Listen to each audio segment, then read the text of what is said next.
안녕하세요. 네, 반갑습니다. 오늘 교육학 논술 글쓰기 방법에 대해서 특강하고자 합니다. 여러분들이 이제 어느 정도 공부는 조금 되어 있을 것 같은데, 우리가 이제 시험 상황에서 보통 보면 이제 한 논점 또는 두 개 정도의 논점이 굉장히 어렵거나 또는 좀 까다로워서 그것 때문에 점수를 많이 못 받는 경우가 있는데, 이거 어떻게 극복할 것인가 관련된 부분이다라고 보시면 됩니다.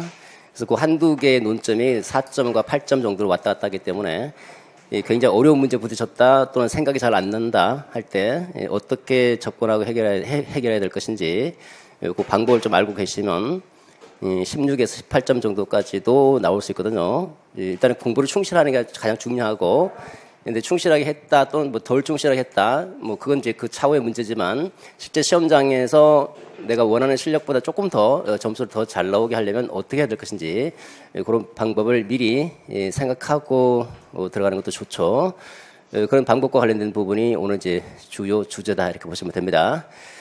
자, 고득점과 관련해서 일단 먼저 교육학 논술에 대해서 간단하게 설명드리겠습니다. 조금 진행 좀 빨리 하겠습니다. 교육학 논술 뭔가 보도록 하죠.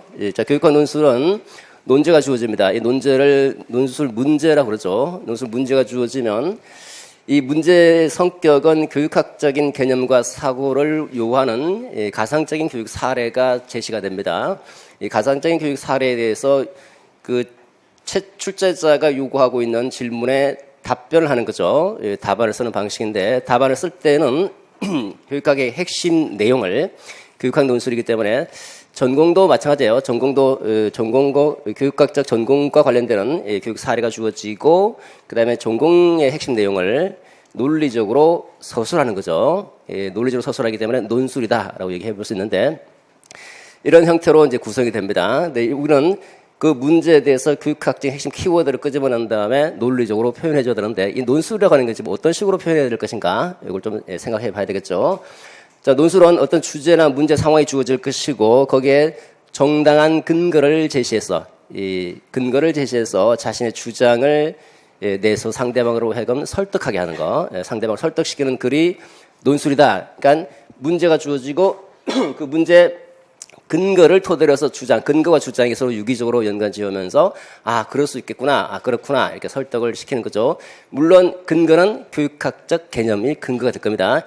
주장은 주제가 될 것이고, 이런 주제가 주장이 되고, 주제를 중심으로 해서 논술이 전개되기 때문에 그 근거는 교육학적 개념과 원리들을 토대로 해서 자기의 그 주제를 펼치는 이런 글이다라고 볼 수 있습니다.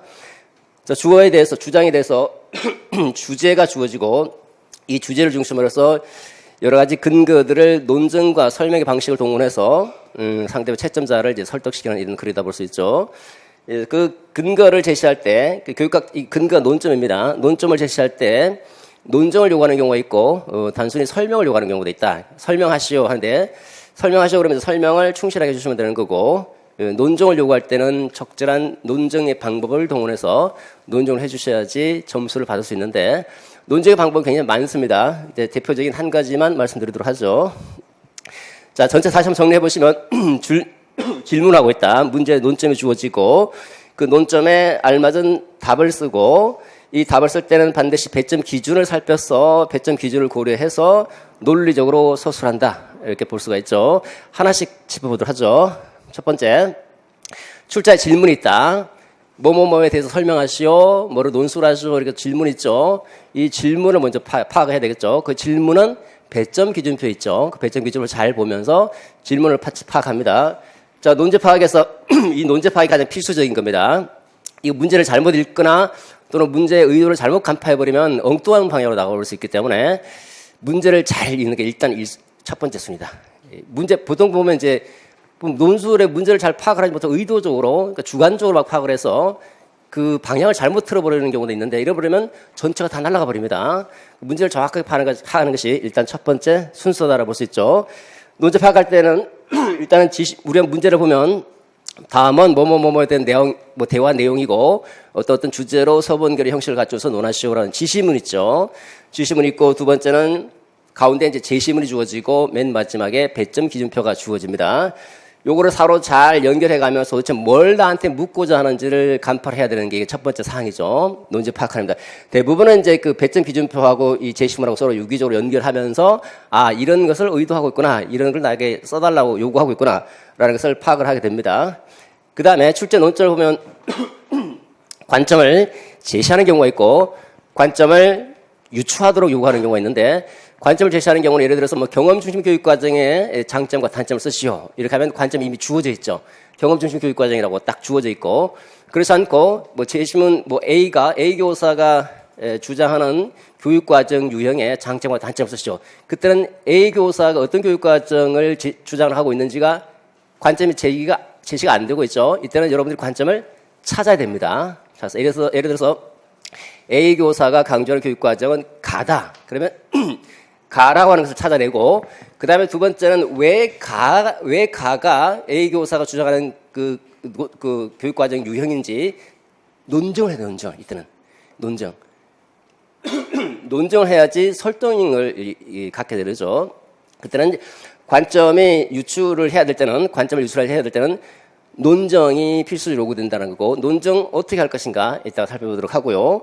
관점 제시는 관점이 주어져 있으니까 그냥 그대로 설명해주고 요구하는 대로 따라가주면 됩니다. 크게 문제는 없죠. 자, 그 다음에 두 번째입니다. 논제가 파악이 됐으면 두 번째는 그 논점에 하나씩 이제 답변을 해 나가야 되겠죠. 알맞은 답을 한다. 자, 답은 어떻게 하는가? 일단은 채점자가 채점할 때는 채점자들의 그 모범 답안이 있어요. 예, 채점 기준표라고는 루브릭 있고 또 나름대로 모범 답안들이 어느 정도 있습니다. 예, 채점 기준표와 모범 답안이 있고 이거 두 개를 토대로 해서 여러분들 답안들을 이렇게 평가를 해 나가는데 거기에 맞는 답을 써야 되겠죠, 일단. 예, 그래서 가능하면 그 모범 답안과 채점 기준이 어떤 것이 이제 채점 기준인지를 생각하면서 거기에 유사한 답안을 작성해 줘야지 득점으로 연결되는다라고 볼 수가 있죠. 그러니까 각각의 논점에 답을 할 때는 어떻게 하는가? 기본적으로 이거를 질문에 답을 하는 것이니까 질문 형태로 일단 잘 안 되면 질문 형태로 바꾸고 그리고 하나씩 답변해 준다라는 자세로 들어가면 됩니다. 예를 들어서 A 교육과정에 김 교사가 강조하는 교육과정 형태가 뭐냐? 그러면 김 교사가 강조하는 교육과정은 가다.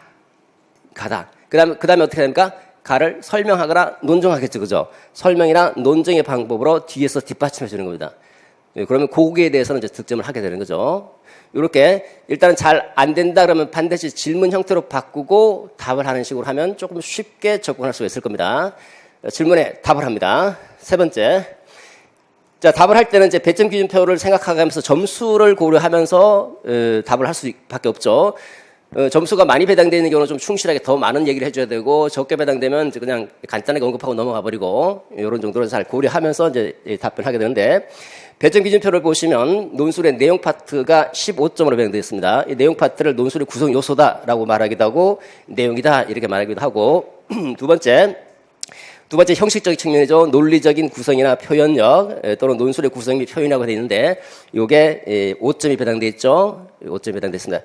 세부적인 내용은 이따가 문제를 다루면서 한번 보도록 하고요.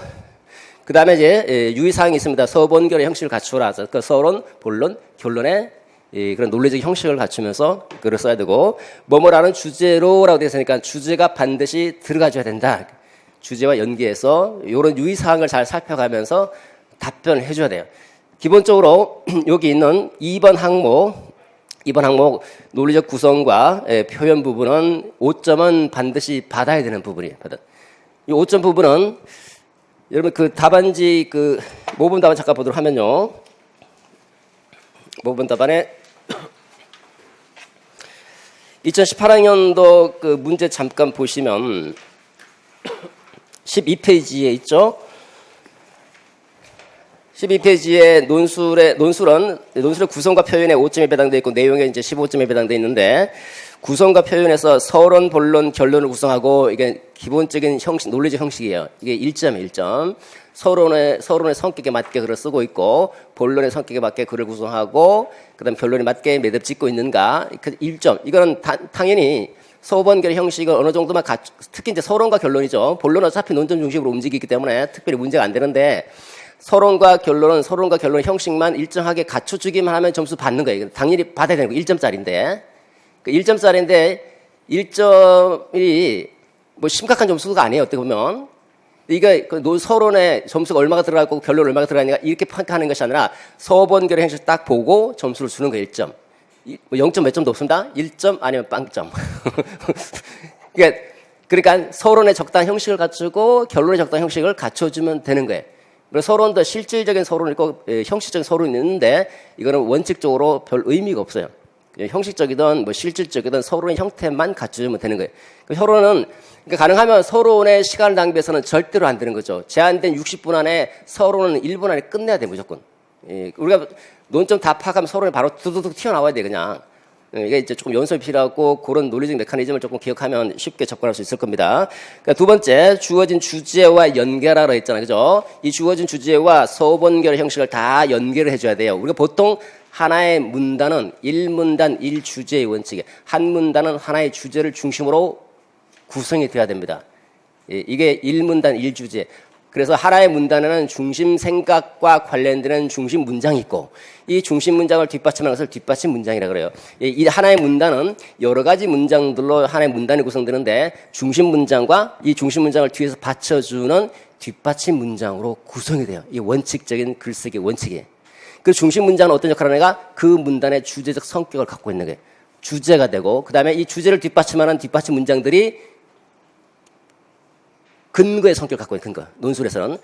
근거는 아까 말씀드린 대로 저와 같은 논점들 여기 나와 있죠. 그 위에 있는 논술의 내용들. 예를 들어서 박교사가 제안하는 워크의 교육과정 개발 모형의 명칭. 이걸 이제 학교 교육과정에 적용하는 이유 3가지. 이게 논거가 되는 거예요. 이런 논거를 중심으로 이렇게 하니까 따라서 주장이 나와요. 주장이. 중심생각. 그 중심생각은 주제가 되는 거. 주제는 그 지시문에 보시면 둘째 줄에 학생의 다양한 특성을 고려한 교육이잖아요. 그죠? 따라서 이러저러저러 할 때 학생의 다양한 특성을 고려한 교육이 된다. 주제.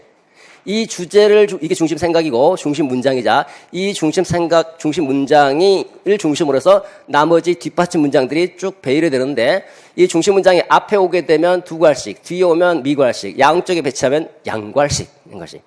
그래서 이 하나의 논점에 논거와 주장이라는 주제를 중심으로 해서 유기적으로 연결되면서 설득력 있는 글이 되는 거예요. 그래서 주제가 반드시 한 문단별로, 그 논점 보면 4개 논점이죠? 각 논점별, 이 논점은 이제 본론을 구성할 것이고, 각 논점별로 주제가 딱딱딱 들어가줘야 돼. 이게 이점이다, 이점. 4개. 지금 4개잖아, 본론이 4개. 본론 4개에서 최소 3개에서 4개 다 써야지. 보통은 3개 정도. 3개 정도 쓰면 2점. 하나씩, 못 쓸 때마다 하나씩 깎아. 1점, 1점씩, 1점씩. 그러니까 3개 이상은 다 써줘야 됩니다, 일단. 기본적으로. 가장 안전한 방법은 4개인데, 4개 중에서 일단은 3개가 최소한의 기준입니다. 3개 이상 써줘야지 2점을 갖고 오고 하나씩 못 쓸 때마다 1점씩 깎인다. 이렇게 보시고 그 다음에 표현의 적절성이 있는데 표현의 적절성 이 표현의 적절성이 이제 이 2점을 배당하고 있죠. 이거 크죠? 큽니다. 상대적으로 표현의 적절성이 서본결보다 그 표현의 적절성이 훨씬 크죠. 표현의 적절성에서 이거 점수 깎이면 또 이것도 곤란하죠. 그래서 5점은 소극적인 측면이기 때문에 가능하면 깎이지 않고 그대로 확보하는 게 중요한 거예요, 확보.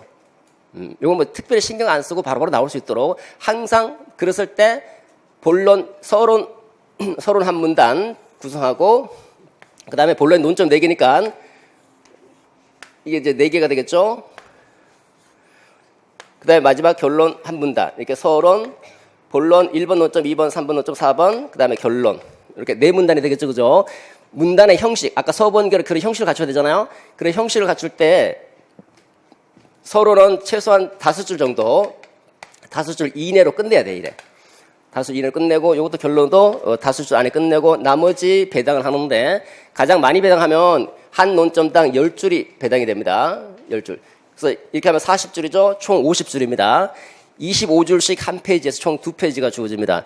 2페이지를 꽉 채우면 저렇게 이제 5줄, 10줄씩 꽉 채우면 2페이지 꽉 채우는데 이거 쉽지 않아요. 꽉 채울 필요도 없고 보통 이제 중간 정도에서 끝납니다. 그렇기 때문에 기껏해야 한 논점당 본론의 한 논점도 보면 3개, 4개 정도 요구하고 있거든요. 해봤자 6줄에서 8줄 정도밖에 못 써요, 일반적으로. 그러면 4개를 쓰라. 한 논점의 세부적인 내용이 4개다. 그러면 해봤자 한 문장, 2문장 정도밖에 못 씁니다. 간단하게 쓰고 넘어와야 되죠. 그 다음에 문단 구성은 형식적인 문단 구성인데 실질적인 문단 구성은 서본, 서론, 본론, 결론. 이거 실질적인 문단이라고 그래요. 실질적인 의미를 갖고 있는 의미 구성체로서 형식적인 문단이라고 해서는 형식적인 글의 형식을 보고 형식 문단인데 총 형식 문단은 5개 문단으로 되어 있고 형식 문단의 세계적인 표준은 글자 들여쓰기. 무조건 처음에 쓸 때는 글자 들여쓰고 뒤에는 글자 비우면 안 돼요. 계속 이어서 다음 문단에 넘어갈 때까지 계속 이어서 써야 됩니다. 이렇게. 그 다음에 다음에 또 마찬가지 두 번째 본론 들어갈 때 글자 들여쓰기. 이렇게 하는 게 형식적 문단 구성. 이거 써야 돼, 이거. 이 형식 점수 들어가니까. 그 다음에 여기 줄을 비워야 되는가 말아야 되는가. 이거는 일반적인 표준적인 문단 구성의 방식은 아니에요. 일반적인 우리가 이제 보통 일반적으로 세계적으로 공통적인 문단 구성 방식은 글자 들여쓰기. 그 다음에 두 번째 문단 구성 방식은 줄 비우기. 줄. 앞에 거하고 뒤에 거 구분돼도 줄을 비우는 거. 이거는 세계적 표준은 아니지만 줄을 비우는 것도 하나의 형식적인 문단으로 인정해줘요. 그냥. 근데 그러면 선생님 그러면 제가 이거 쓰고 이거 줄 비우고 하면 어떨까요? 상관없어요. 한 줄 비우면 두 줄 비우면 어때요? 두 줄 비워도 돼요. 세 줄 비워도 되고 마음대로. 전혀 그런 데로 구애를 받지 말고. 그 다음에 선생님 1 서론, 2 본론 이거 써야 될까요? 쓰지 마세요 이거. 선생님 답안에 써 있는데요. 그건 여러분 보기 쉽게 써놓은 거고 이거 대부분 다 안 씁니다. 물론 써도 돼요. 써도 전혀 상관없습니다. 그 자체는. 그다음에 굳이 쓸 필요 없고. 근데 내가 조금 양이 부족하다 그러면 이제 한 줄씩 이렇게 쭉 비우죠. 갑자기 두 줄 비웠다? 두 줄 비워도 돼요, 그냥. 두 줄 비우고 이렇게 쓰면 되죠. 여기 일단 형식적인 층 서론이고, 그다음 하나의 문단을 구성하잖아요. 하나의 문단에서 이제 표현 점수가 2점이 돼 있으니까 하나의 문단에서 어떻게 표현 점수를 매기는가. 우리는 어차피 이제 점수를 받으러 가는 사람 입장이기 때문에 점수에 민감해야 돼요. 어제 보니까 이제 밥 먹다 보니까 태권도 아시안 게임 태권도 하던데 정말 재미없더라고요. 재미없는 게 점수 따려고 막 그 점수가 해당되는 부분만 골라서 따려고 그러잖아요. 너무 재미없는 거예요. 근데 그 친구는 점수를 잘 따면 메달이고 못 따면 노메달이잖아요. 우리는 점수를 잘 따야지 합격하고 못 따면 합격 못하니까 글을 화려하게 쓰느냐 안 쓰느냐 이건 둘째 문제고, 일단 점수 따는 부분만 잘 골라서 점수만 따면 되는 거예요. 그래 초점을 맞춰야 되겠죠. 표현 부분도 마찬가지. 우리가 표현을 볼 때는 첫 번째가 어휘를 봐요. 우리 하나의 문장을 구성할 때는 하나의 문장이 주어와 가장 기본적인 주술이잖아요, 그죠? 주어와 수어로 문장을 구성하는데, 이 문장 속에는 하나의 문장은 여러 가지 단어들로 구성이 돼요. 단어들, 어휘들로 구성이 되고, 이 몇 가지 어휘로 하나의 문장이 구성되면 이 문장이 또 여러 개의 문장으로 하나의 문단이 구성이 되는데, 표현은 첫 번째 보는 게 어휘. 표현, 어휘, 단어의 정확성, 풍부성. 단어를 얼마나 정확하게 쓰고 있는가. 상대방이 읽었는데 이거 무슨 말이지? 나도 모르겠어. 무슨 말인지 모르겠다. 그런 어휘를 쓰면 표현이 부적절하니까 커뮤니케이션이 안 된다는 거거든요. 이거는 표현의 적절성에 위배되다. 그러니까 내가 모르는 단어는 추상적인 이런 단어 남발하지 말고 알고 있는 단어를 써서. 이 어휘는 교육학적 용어도 포함이 돼요. 교육학적 용어. 점수는 안 들어가더라도 교육학적 용어를 잘못 쓰게 되면 표현의 적절성에 위배됩니다. 딱 보면 이거 아닌데 이거? 이 말이 아닌데? 이렇게. 일단 어휘는 정확하고 풍부하게. 그러니까 또 말이 좀 많아야 돼요. 일단은 조금 뭔가 여러 가지 형태로 설명하는데. 그다음 두 번째, 단어가 모이면 하나의 문장이 되죠. 문장. 그 어휘가 풍부하고 단어를 정확하게 쓴다고 이게 또 중요한 게 아니에요. 어휘가 풍부하다 보면 또 사람이 말이 많아져요. 문장이 길어집니다. 문장이 길어지면 무슨 말인지 또 이해가 안 돼요. 표현은 결국은 상대방 채점자와 그 수험생 간의 이제 그 커뮤니케이션을 위한 것인데, 이게 안 되면 일단 표현의 적절성이 위배되는 건데, 문장이 지나치게 길어서 무슨 말인지 이해가 안 된다.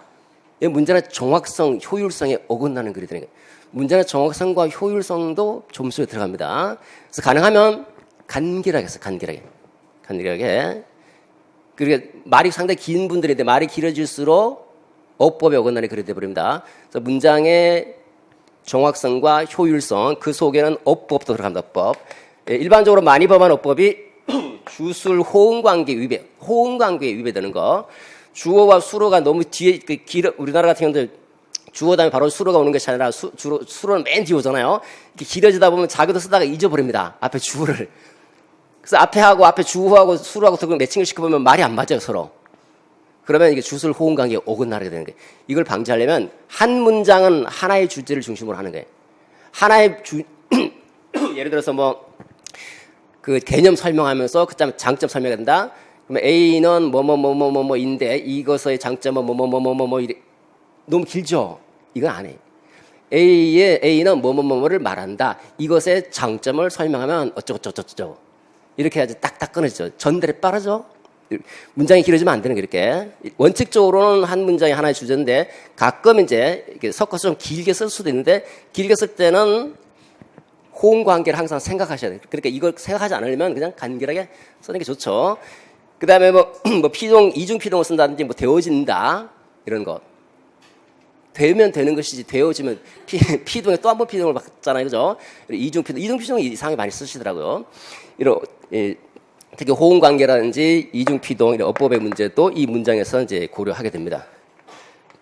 그 다음에 마지막에 뭡니까? 이 문장들이 모이면 이제 문단이 구성이 되죠. 그죠? 문단은 한 문단이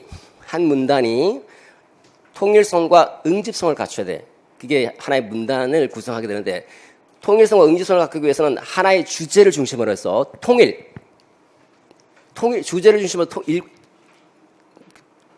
모든 내용들이 모든 문장들이 그 주제를 중심으로 유기적으로 연결되어 있어야 돼요. 그러니까 쉽게 얘기하면 쓸데없는 말을 써서는 안 된다는 거예요. A를 논의하는데 다른 얘기를 갖다 집어넣는다? 이건 통일성에 위배되겠죠. 위배돼요. 그러니까 그 논점이면 A 논점과 관련되는 내가 뭐 많이 한다고 이것저것 막 섞어 쓴다? 이건 표현 점수에서 이제 깎이게 되는 거예요. 보통 그럴 일이 별로 없어요. 왜냐면 그렇게 막 정신없이 쓰지는 않으니까. 그 다음에 문단과 문단 간의 유기적 관계도 봅니다. 이들이 유기적으로 잘 연결되고 있는지 문단과 문단 간의 유기적 관계. 문단과 문단이 뚝뚝 끊어져 있으면 문단과 문단이 유기적으로 연결이 안 되죠. 우리는 하나의 전체가 하나의 작품으로서 통일성과 일관성을 이루어야 돼요. 전부 다 하나의 주제를 중심으로. 주제가 주제잖아요. 이 전체 주제를 중심으로 쭉 논리적으로 연결이 돼야 되는데 이 유기적으로 연결 안 되고 뚝뚝 끊어져 있다. 그러면 고려해 볼 만하다. 점수에. 유기적으로 연결하려면 가능하면 주제를 중심으로 논의를 풀어주는 게 좋아요. 처음에 쓸 때. 자, 이렇게 요 세 가지를 중심으로 해서 표현 점수를 봅니다. 보통 이제 교직, 초동이라든지 유아 교직 같은 경우는 띄어쓰기까지 다 봐요. 띄어쓰기 몇 개 틀리면 1점씩 깎는다. 그런 규정이 있습니다. 우리는 띄어쓰기는 안 봐요, 이거는. 왜냐하면 띄어쓰기 자체까지 못 봐요. 이게 그 원고지에다 쓰는 게 아니기 때문에, 원고지에. 어정쩡하잖아. 이거 띄워썼는지 아닌지도 모르겠고. 그러니까 요런 정도 오히려 정확하게 쓴다. 정확하게. 두 번째는 문장 지나치게 길게 쓰지 않고 간결하게 쓰겠다. 어법에 어긋나지 않게. 그 다음에 하나의 문단이 하나의 주제를 중심으로서 논리적이고 응집력 있게 써겠다. 요건 아마 대체로 어느 정도 지켜질 겁니다. 다만 문단과 문단이 이제 잘 논리적으로 잘 흘러나갈 수 있도록 요것도 이제 조금 고려해 볼 필요겠죠. 이게 2점짜리입니다. 자, 그 다음에 네 번째입니다. 그 다음 마지막으로 이제 논리적으로 서술해야 되겠죠. 논리적으로, 논정을 요구하면 논정의 방법으로, 설명을 요구하면 설명의 방법으로 써주시면 되는 두 가지, 우리가 논리적인 서술 방법은 두 가지예요. 딱, 논정과 설명 두 가지 방법밖에 없습니다. 논정 형태 아니면 설명 형태. 논술에서 요구하는 두 가지 방법이에요. 그 논정을 요구한다는 거는, 연역법이나 귀납법이나 유추, 가설법 등 많습니다. 내가 논리적으로 증명하는 게 증명. 여러분들 그 연역법의 대표적인 방법입니까? 모든 사람들은 대전제. 모든 사람은 죽는다. 그죠? 대전제. 두 번째, 소크라테스 사람이다. 소전제. 따라서 소크라테스도 죽어. 결론. 이게 연역법의 대표적인 방법이잖아요. 그죠? 그러니까 대전제, 이 전체를 포섭할 수 있는 대전제가 있고, 그 다음에 구체적인 사례가 있고, 그 다음에 결론이 나오죠? 내 생각이 나옵니다. 그럼 우리가 논리적으로, 논술로 본다면, 경험교육과정은 뭐뭐뭐뭐를 말한다. 제시문에 있는 내용은 이런 내용을 얘기하고 있어. 따라서 제시문은 경험심 교육과정이야. 논리적으로. 이게 연역법이죠. 그러니까 논정을 하려면 반드시 제시문을 뒷받침해주고, 그것에 관한 개념을 제시를 해줘야 돼요. 이건 순서는 바꿔도 전혀 상관없어요. 순서 바꿔도. 소크라테스 사람이야. 모든 사람이 죽어. 따라서 소크라테스 죽어.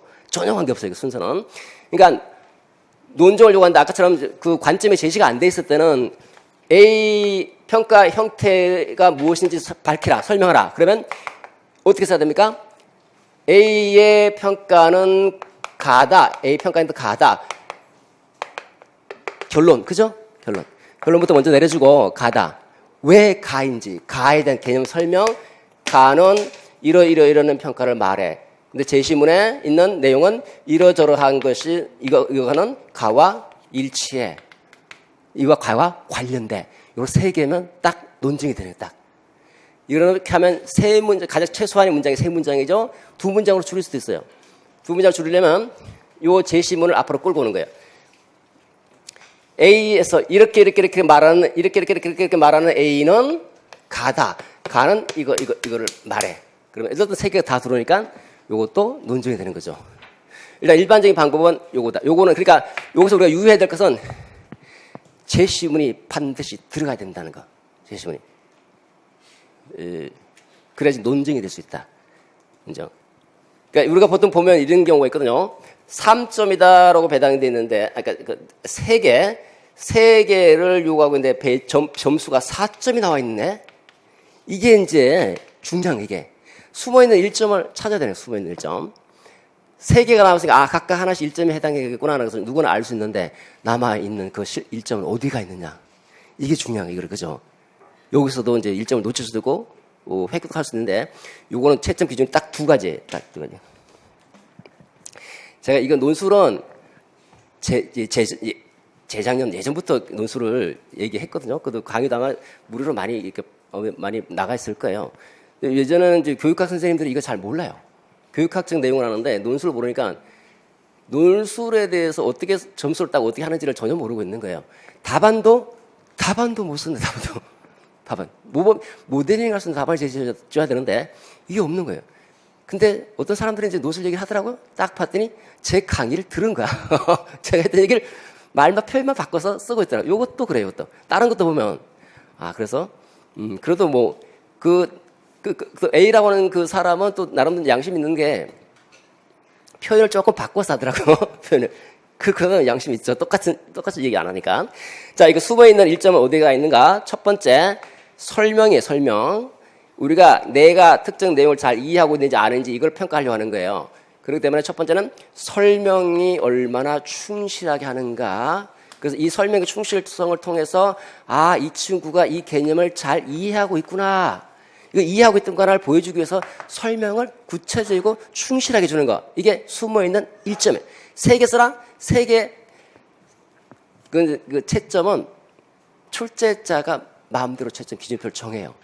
똑같은 교수가 들어가는데, 예를 들어서 교육행정 교수는 3개 하고 3개, 교육과정 교수도 3개인데 다 4점인데, 교육행정 교수는 3개를 제시해놓고, 설명의 충실성 3개 다 설명을 충실하게 하면 3점. 다 1점 더 주고, 설명을 충실하지 않으면 그냥 3점 주고. 근데 교육과정 교수는 설명을 충실하게 하는 것도 물론이고, 거기다가 두 번째, 제시문과 연계시켰는가, 제시문과 연계시켰는가, 이것도 1점으로 들어갈 수가 있대. 그러니까 숨어있는 1점이 두 개 중에 하나예요. 보통 90% 이상은 설명을 충실하게 하는가, 여기다가 1점을 줘요. 다. 웬만한 교수들은 다. 근데 아닌 교수도 있더라. 아닌 교수는 여기다가 초점을 맞춰요. 제시문 연계. 그러면 내가 출제자가 아닌 이상 모르잖아요. 그죠? 모를 때는 어떻게 해야 됩니까? 둘 다 들어간, 둘 다. 여기가 될 수도 있고, 이건 1번은 당연히 기본적으로 지켜야 될 사항이고, 설명 충실하는 거는. 두 번째는 잘 모르겠다. 그러면 제시문도 다 언급할 필요는 없어요. 몇 개만 언급해주고 넘어간다. 자, 그럼 설명의 방법은 정의법, 상술법, 굉장히 많습니다. 예, 그냥 여러분들 알고 있는 대로 그냥 쓰십시오. 넘기겠습니다. 자, 실제 채점 어떻게 이루어지는지 살펴보도록 하겠습니다. 여러분들 시험 1년 동안 열심히 공부했는데 교육학 같은 경우는 60분에 홈워크가 끝나죠. 전공도 90분 홈워크가 끝납니다. 1년이. 그럼 어떻게 채점이 일어나는지는 우리가 알아야 될 거 아닙니까? 그죠? 예, 답안도 공개가 안 되고 있고. 자, 보겠습니다. 모범 답안 채점 기준 비공개 원칙입니다. 법률에 근거해서 이런 법률에 근거해서 9조 1항 5호 규정에 근거해서 비공개를 원칙으로 한다. 서술식 답안은 그래서 공개가 안 돼요. 법률에.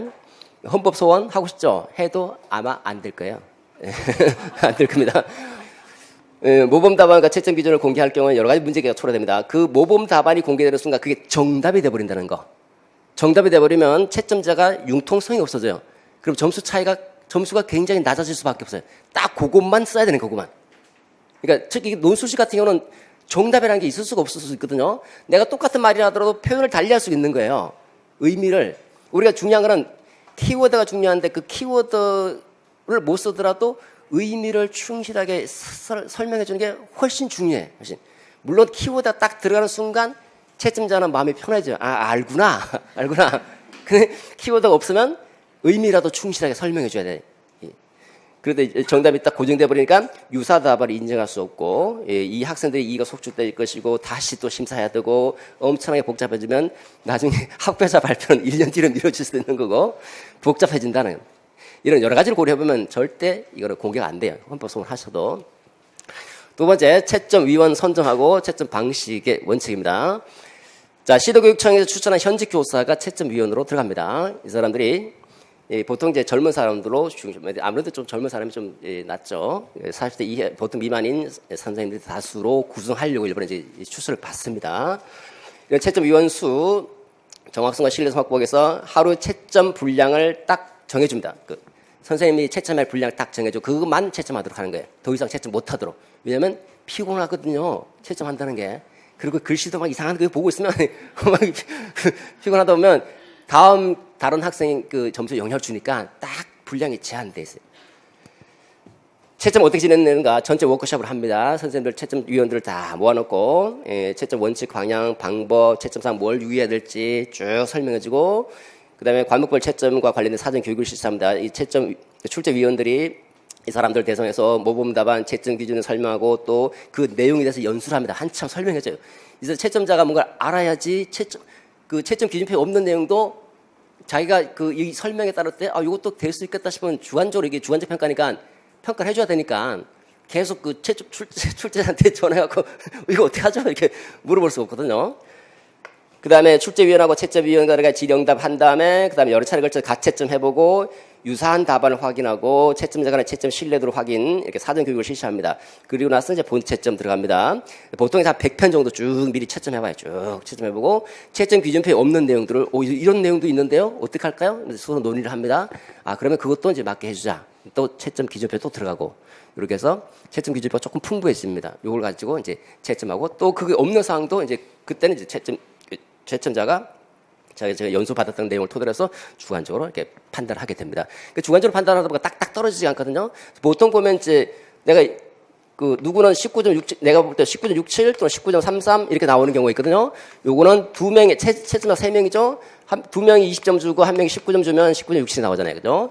요거는 한 명이 20점 주고 두 명이 19점 주면 19.33이 나오는 거예요. 이런 식으로 1점씩 딱딱 떨어지는데 주관적으로 이게 채점자의 점수자의 격차가 심해지죠. 자동 재채점하게 돼요. 자동으로. 그 세 명이 거의 합의점이 거의 비슷비슷해요. 그 내 점수가 못 믿겠다. 채점자를 못 믿는 채점자 신뢰성을 확보하기 위해서 거의 점수 차이가 크다. 자동 채점 재채점으로 분류가 돼버립니다. 다시 채점하게 돼 있어요. 그래서 어느 정도의 그래도 신뢰성을 확보하려고 노력하고 있다라고 볼 수가 있습니다. 예. 여기 있죠, 그죠? 일정 점수 넘으면 다시 재채점하도록 되어 있고 이렇게 해서 여러분들의 점수가 19점, 20점 이렇게 나온다. 자, 이제 답안 작성 방법입니다. 논술 작성하실 때 이제 먼저 문제를 파악하죠. 그 다음에 전체 주제가 주어졌으니까 전체 주제 한 문장으로 간단하게 한번 생각해보고 넘어가시고. 그 다음에 이제 그 논제를 중심으로 해서 개요를 짭니다. 개요 작성하고, 개요가 작성이 끝나면 서론 쓰고, 본론, 결론 쓰고, 다시 한 5분 정도 남겨놓고 수정, 이렇게 들어가죠. 이렇게 하면 전체가 이제 끝난다. 그러니까 내가 답안, 이 개요 작성까지, 문제 읽고 개요 작성하는 것까지 얼마나 걸리고, 그 다음 서론부터 결론까지 쓰는 거, 여기 얼마가 들어있는지 평소에 연습하면서 체킹해놔야 돼요. 기준은 이거죠, 이거. 개요 작성 다 한 다음에 서론부터 쓰는데 쓰다 보면 자꾸 더 생각을 하게 되고 또 그 글 쓰는 게 좀 빠른 사람이 있고 느린 사람이 있어요. 개요 작성을 아무리 충실해도 글 쓸 때 또 생각하면서 쓰는 사람이 있거든요. 그럼 기준점은 이거죠, 이거. 실제 글 쓰는 거. 실제 글 쓰는 게 내가 20분이다 또는 뭐 30분이다. 그러면 얘를 기준으로 해서 나머지 이 개요 작성까지가 30분인 거예요. 아니지, 이게 쉽게 25분이라 합시다. 25분이다. 그 다음에 5분 남겨놔야죠. 5분 정도는 이제 다시 수정해 봐야 되니까. 그 나머지 이 30분은 글 읽고 개요 작성까지 30분 안에 끝내야 되는 거예요. 안 그러면 뒤로 쳐줄 수밖에 없는 거죠. 요거를 기준으로 해서 연습하면서 이제 판단하시면 됩니다. 자, 논제 파악입니다. 이제 문제를 파악하죠. 지시문 읽고 두 번째 봐야 될 게 배점 기준표, 그 다음에 세 번째 제시문. 자, 12페이지 아까 봤던 모범 답안을 모범 답안 프린트물 12페이지를 보시면 첫 번째 있는 게 지시문이죠. 그 다음 두 번째 봐야 될 게 이제 배점 기준표 점수부터 확인하고 그 다음에 제시문 읽기. 이런 순서대로 들어갑니다. 배점 기준표가 확인이 됐으면 제시문 읽으면서 이렇게 줄글로 돼 있을 때는 딱딱 끊어서 논점별로 딱딱 끊어서 분류해가면서 읽으면서 바로 내용 떠오르는 거 바로바로 옆에다 써놓는 거예요. 또 생각하려면 이제 시간도 걸리고 생각이 안 나올 수도 있거든요. 자, 이렇게 핵심 내용을 이제 떠올리면서 쓰는 겁니다. 처음 지시문부터 지시문 읽기. 지시문 읽을 때 출제자가 나한테 뭘 요구하고 있는데 특히 이제 우리가 유의해야 될 건 제약 조건은 잘 안 나타나요. 일반적으로 주제가 뭔지를 보셔요. 주제. 거기 보시면 둘째 줄에 나와 있죠. 학생의 다양한 특성을 고려한 교육. 아, 이게 주제구나. 그러면 학생의 다양한 특성을 고려한 교육을 하자 이 말을 해주고 전체 글이 학생의 다양한 특성을 고려한 교육이 돼야 된다. 이걸 하고 싶은 거예요. 그죠? 한마디 하나의 주제 문장을 만든다. 전체 일관적인 주제 문장을 만든다. 그러면 학생의 다양한 특성을 고려한 교육 왜 해야 될까요? 왜?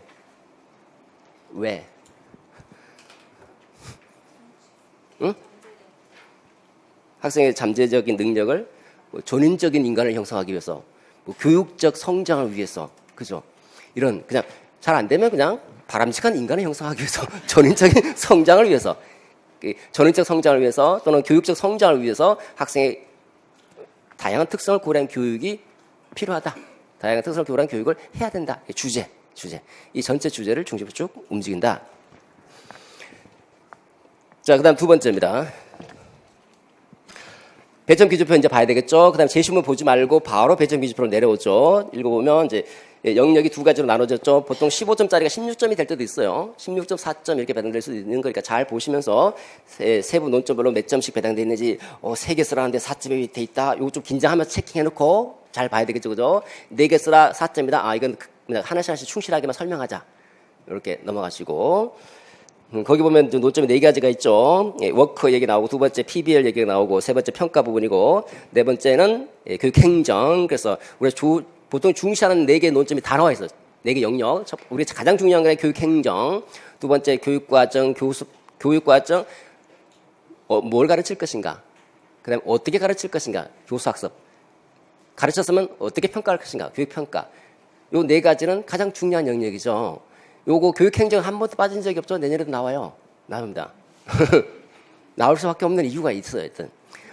계속 나오고 그 다음에 요 3개 교육과정, 교수학습, 교육평가 이 중에서 하나가 빠지고 다른 게 하나 들어와요. 2개 다 빠지는 경우는 없어요. 그럼 내가 가장 좋은 방법은 4가지만 충실하게 놓으면 일단은 16점 이거 다 맞춘다. 가정했을 때 16점 확보가 된다.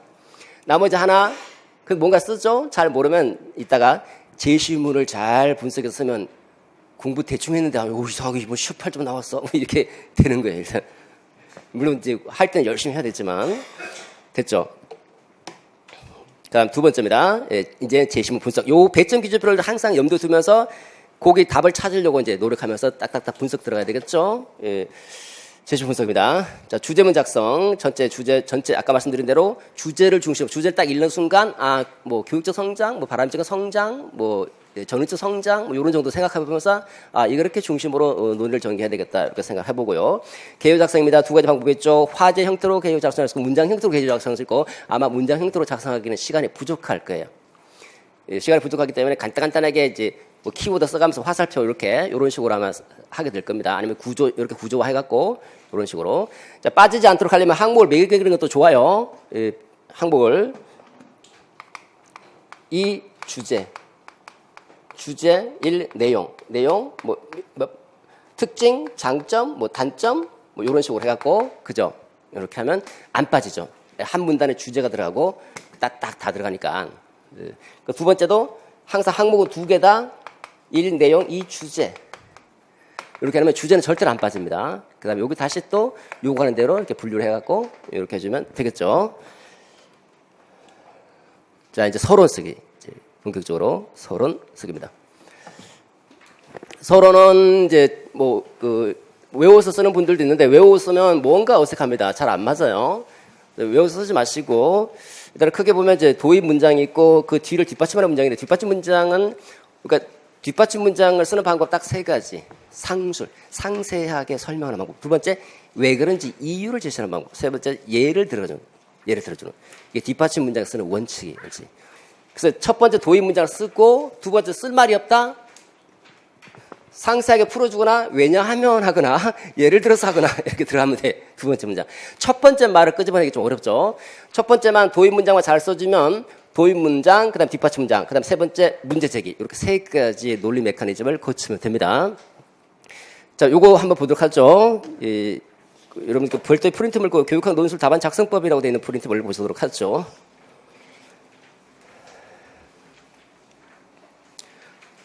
1페이지에 보시면 1페이지. 자, 그 서론 쓰기 만능 틀이라고 되어 있죠. 1번에 시사 이슈형.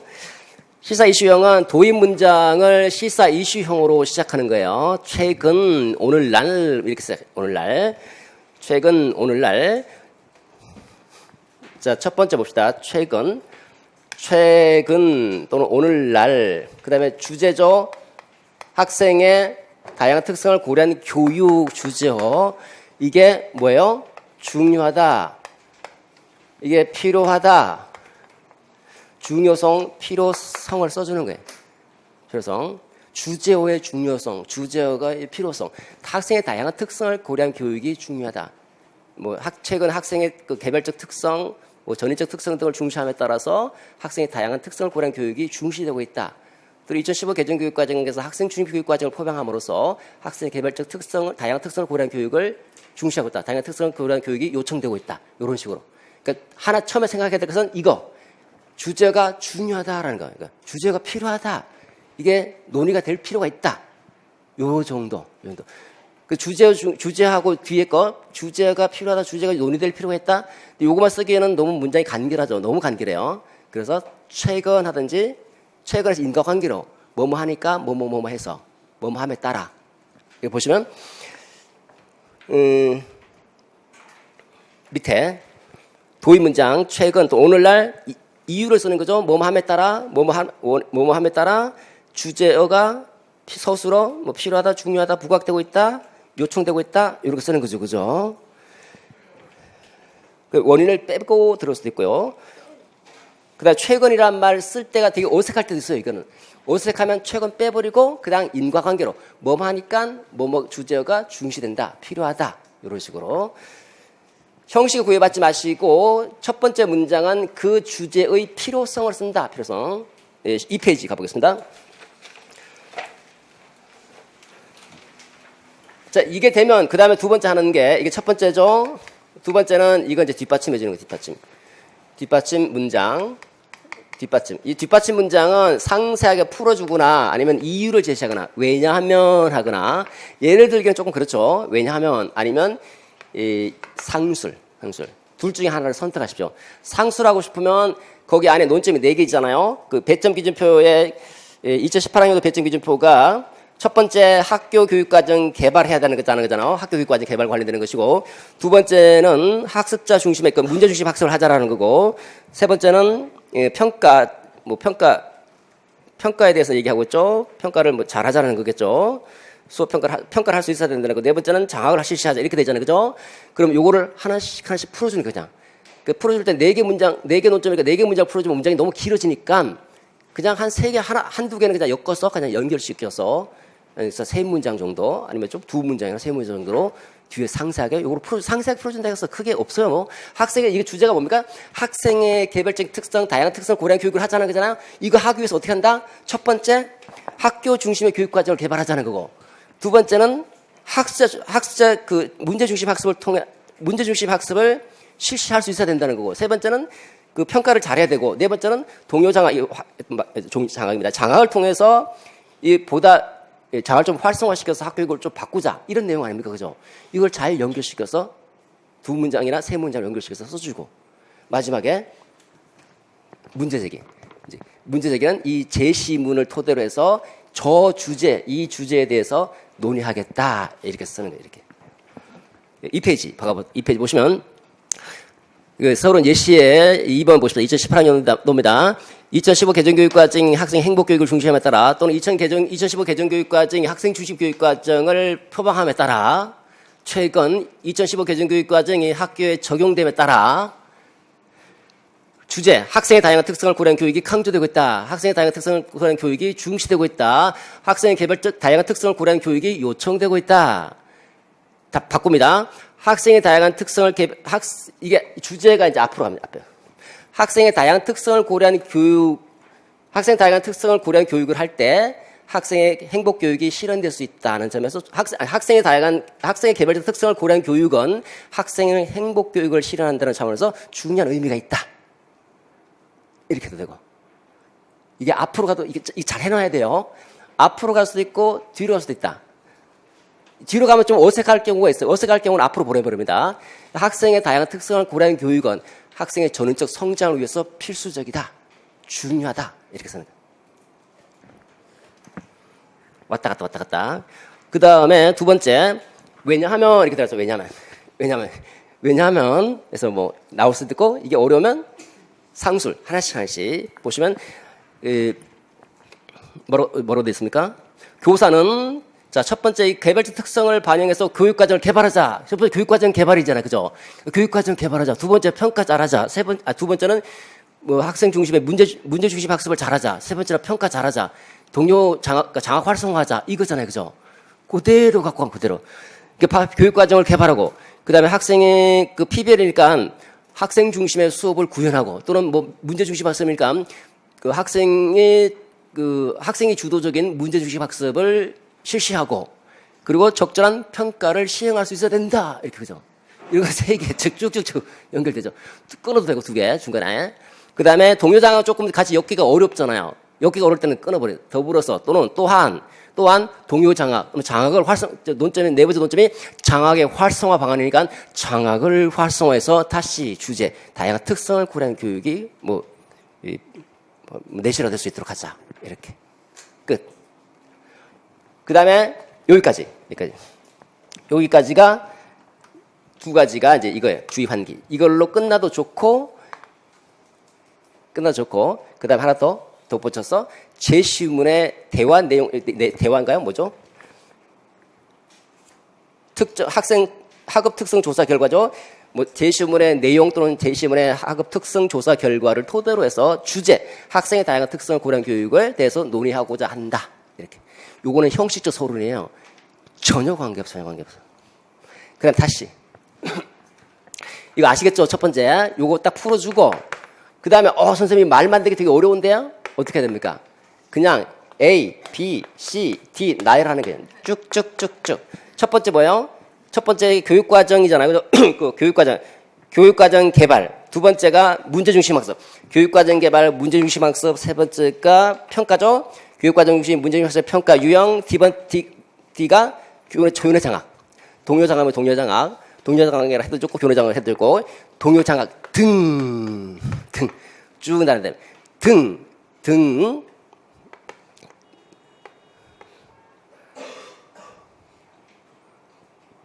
등에 대해서 교사는 이런 등을 고려하면서 뭐 한다?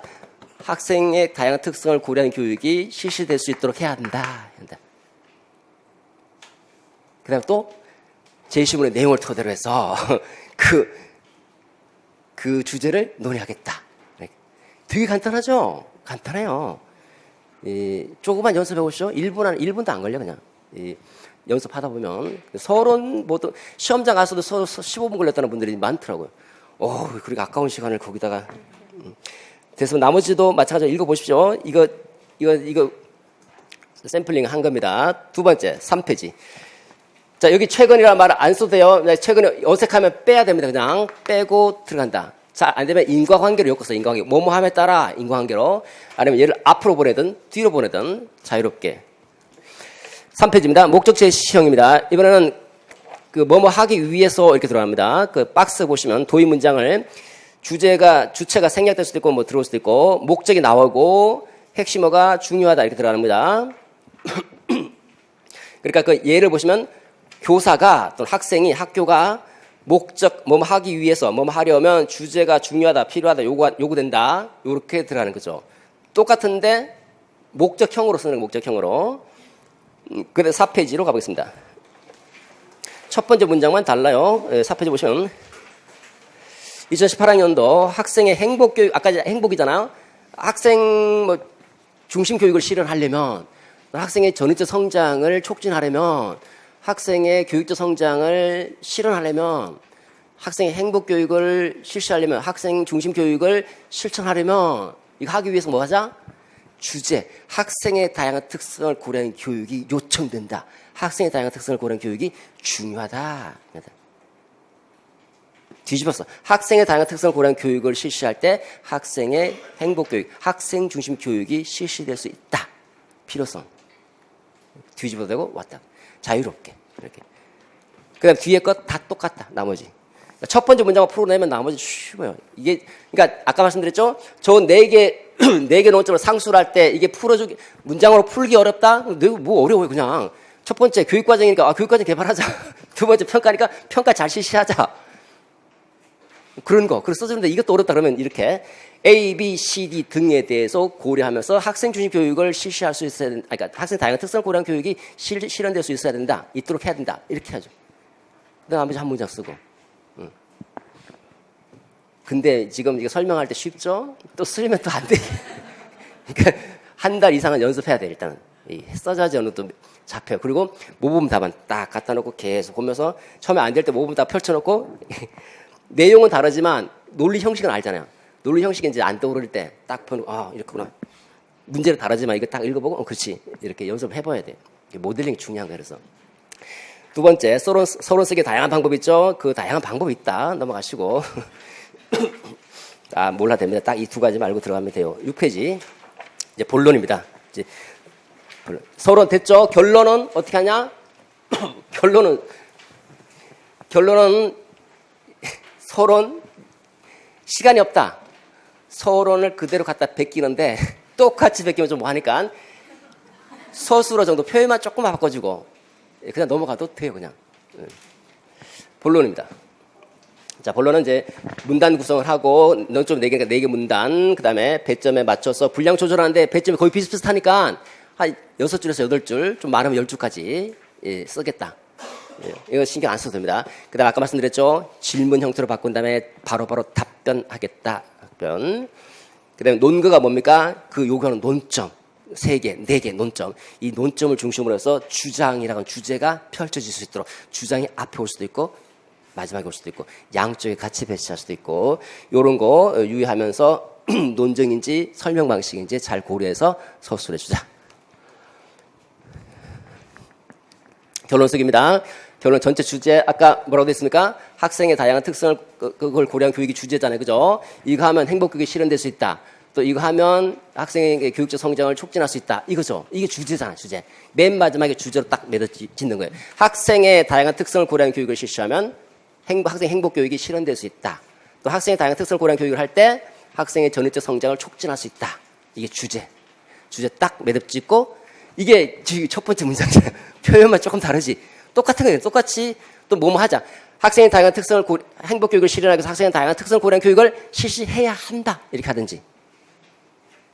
그리고 다시 여기 있는 것도 다시 간단하게 정리. 결론.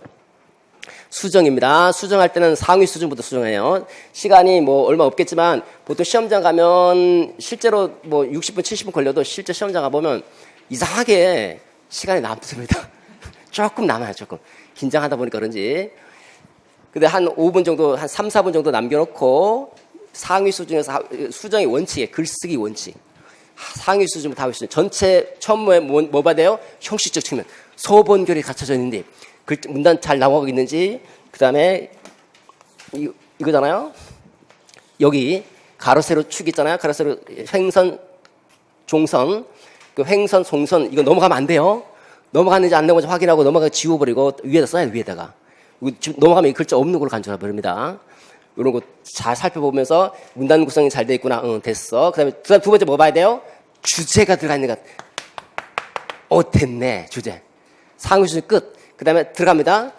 하위 수준 들어가야죠. 그 배점 기준표 논점 4개잖아요. 논점 4개 그 채점 기준표 보면서 4개가 다 들어가 있는지 안 들어가 있는지, 어디가 빠져 있는지 안 빠져 있는지 쭉 확인하면서 다 들어갔어. 됐어. 그다음에 이제 마지막으로 문장과 언어를 보는 거예요. 문장을 쭉 들어서 쭉 읽으면서 이제 쭉 읽으면서 문장에 뭐 어색한 점이 있는지 없는지 쭉 보면서 이렇게 수정하는 게 이렇게 상위 수준에서 하위 수준으로 들어가면서 수정한다. 한번 해봐야 돼. 이거 해야 돼. 안 그러면 본인도 모르게 놓쳐버립니다. 이상하게. 자, 이제 말하고 싶은 내용이 이제 이거죠. 재심은 분석을 통해서 내가 모르는 문제가 나와도 당황하지 말고 점수를 받자. 그래서 내 실력보다 조금 더 잘 받을 수 있도록 하자.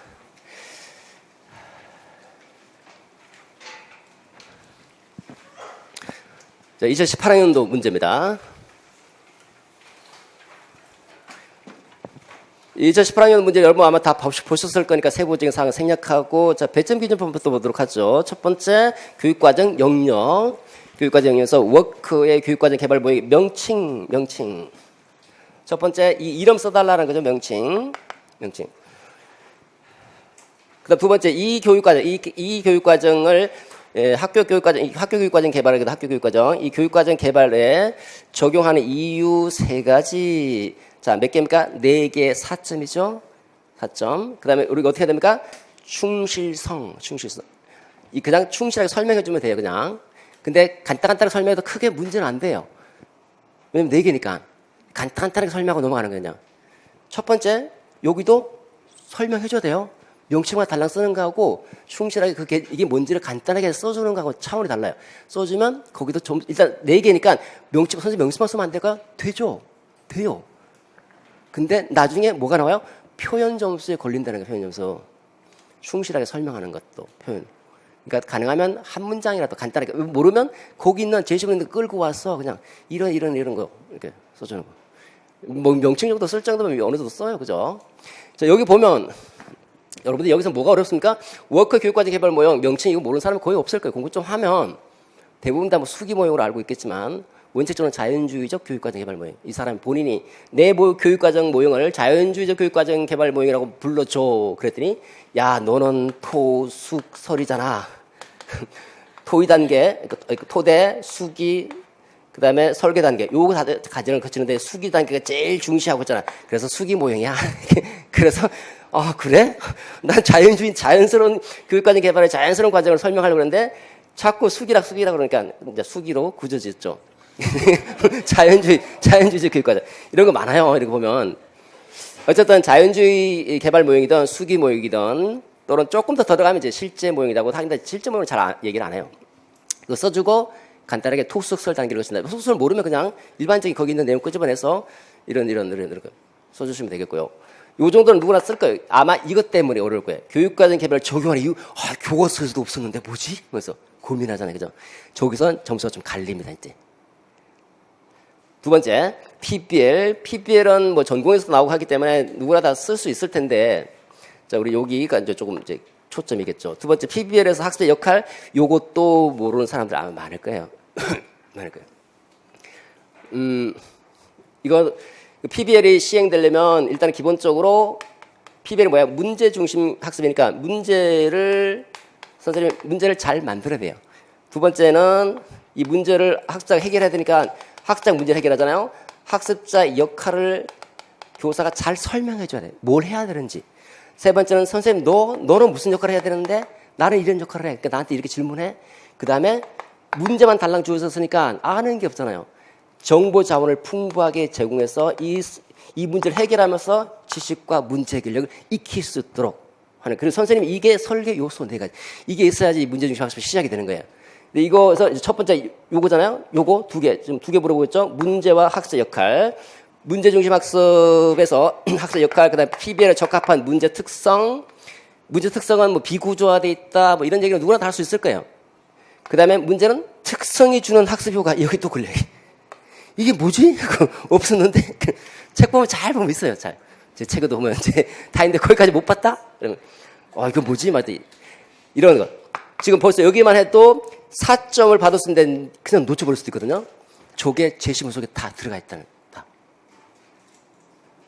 그 다음에 박교사가 제안한 평가 유형의 명칭. 이거 뭐 요게 좀 어렵죠. 개인차에 대한 교육 쪽에서 여기서 조금 이제 혼란이 있겠죠. 그 다음에 김 교사가 제안한 두 가지 평가 유형의 개념 설명하는 거. 이제 성장 지향 평가, 능력 지향 평가인데, 뭐 성장 지향, 능력 지향 평가잖아요. 알면 쓰는데 개념 간단하게 설명하는 거 아마 대부분 다 썼을 거예요. 그 다음에 마지막 볼게요. 교내 장학의 유형의 명칭과 개념 요거 두 개, 명칭 쓰고 개념 설명하고 활성화 방안 두 개, 좀 4개를 요구하고 있는데 3점이네. 이거 1점, 이거 2점 이렇게 되죠. 여기서 또 걸리잖아요. 활성화 뭐지? 하면서 활성화. 저 수업 시간에 다 한 거예요. 이거 모의고사 때. 동영상은 벌써 이거 방학까지 해서 2번씩이나 출제했고, 워크는 이제 시험 출제 위로 걸어가는 사람이에요. 들어가는 사람. 출제위원 들어갔으니까 나왔잖아요. 집으로 가고 있는데 다시 불러요. 갈까? 말까? 고민하고 있거든요. 근데 내년까지는 너무 멀리 갔어요. 내년엔 다시 되돌아오기 좀 어렵습니다. 조금 어려운 사람. 예. 그 다음에 뭐지? 자, 하나씩 보도록 하죠. 첫 번째 우리가 지금 봐야 될 거, 이거. 그죠? 저거만 해결돼도 거의 뭐 18, 19점 나올 거예요.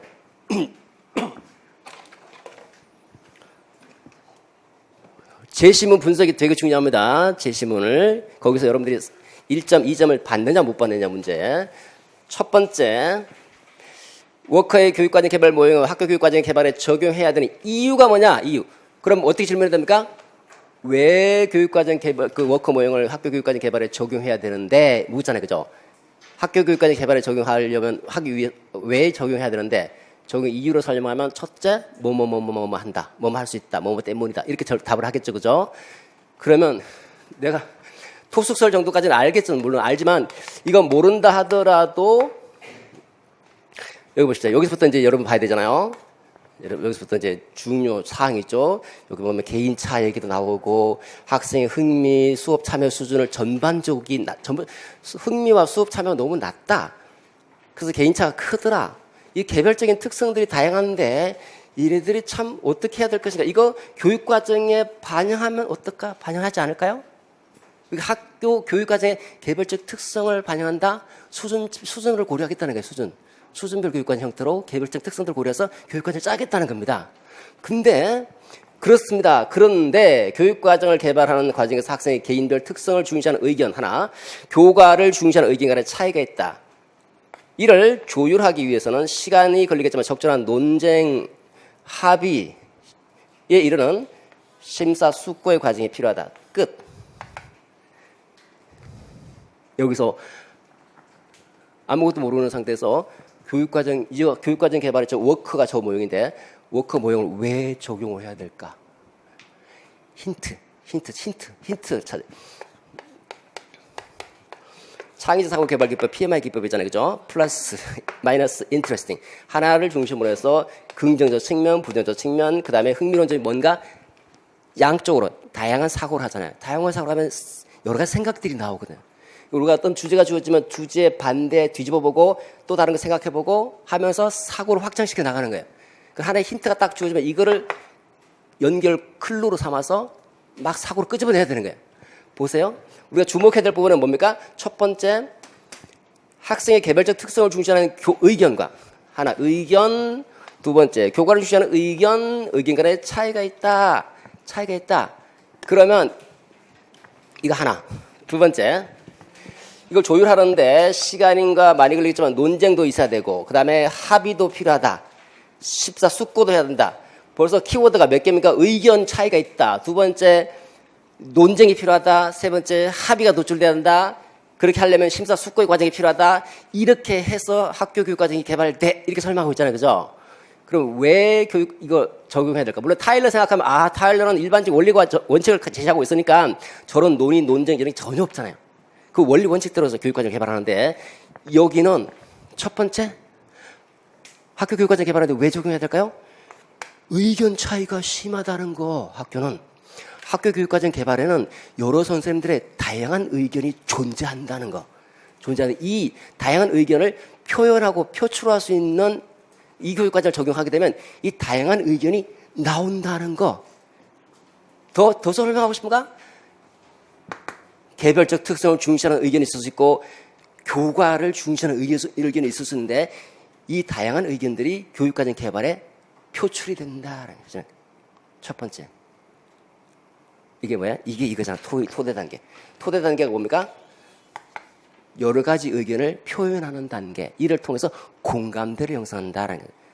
더 들어가면 이제 공감대가 나오겠지만 공감대까지 어려워도 답이 나왔잖아요. 다양한 의견이 있다는 말은 다양한 의견이 조율한다는 말은 이거 뭐 생각해요? 야, 의견이 나와서 이를 조율하기 위해서 뭐 한다? 논쟁하고 논쟁으로 끝나는 게 아니라 숙고의 과정을 거쳐서 합의를 도출한다는 거 아니에요. 그죠?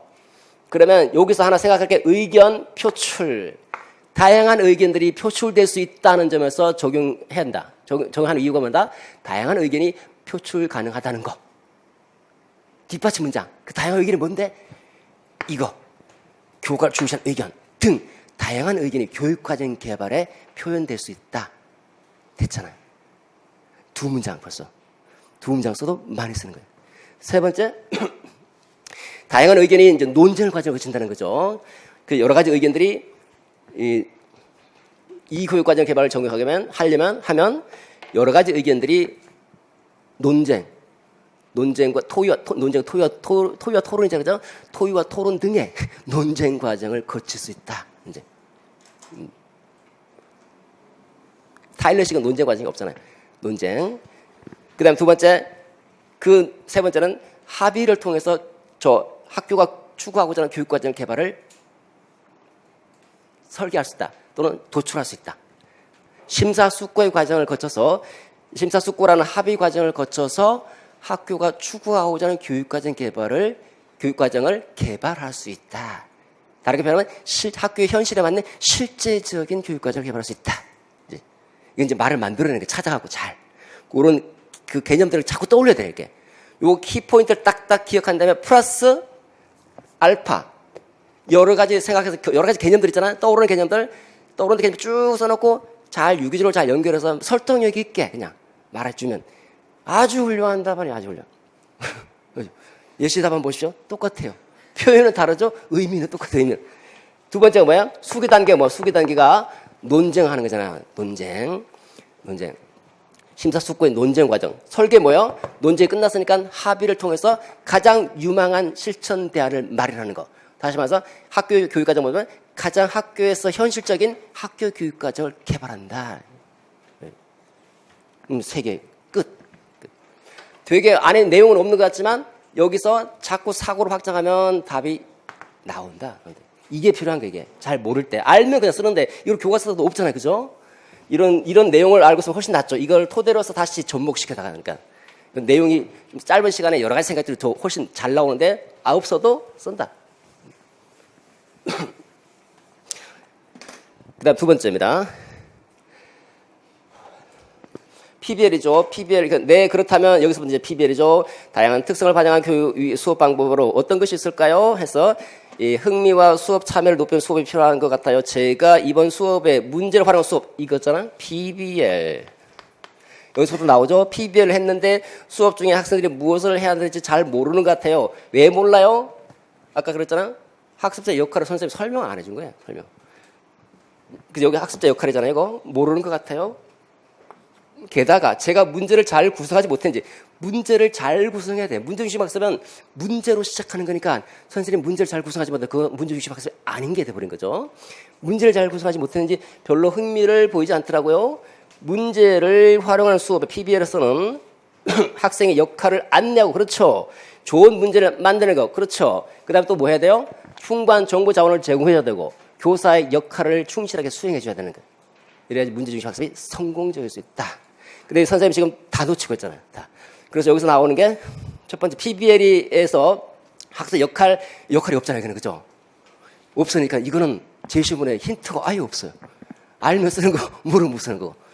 그러니까 두 번째, PBL의 특성, 문제 특성, 뭐 비구조화된 문제다 하는 정도는 아마 누구나 다 쓸 수 있을 거예요.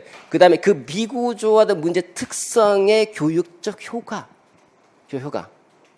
여기 보십시오. 어디를 봐야 돼요?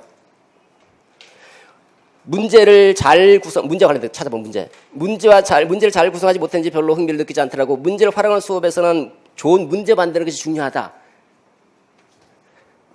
뒤집어 보세요.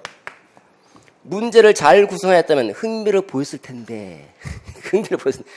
그럼 문제 특성이 문제를 PBL에 맞게 비구조화되고 복잡한 실제적인 문제로 구성했다면 학생의 흥미, 또 다른 말로 하면 동기, 흥미와 동기를 유발하는 교육적 효과가 있다. 답을 주고 있잖아요. 흥미, 동기 등. 그럼 금방 답을 찾아내거든요.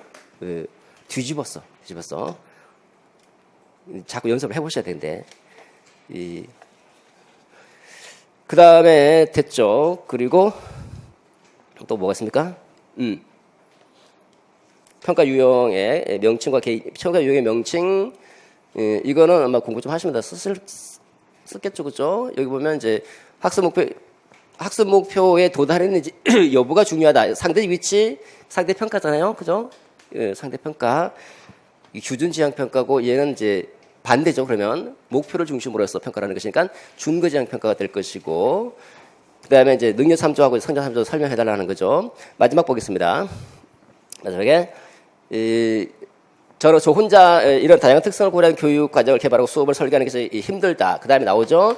선생님과 저가 이게 지금 공동의 관심사이니까 여러 선생님과 경험을 공유하고 협력해서 피드백을 주고받는 것이 좋겠어요.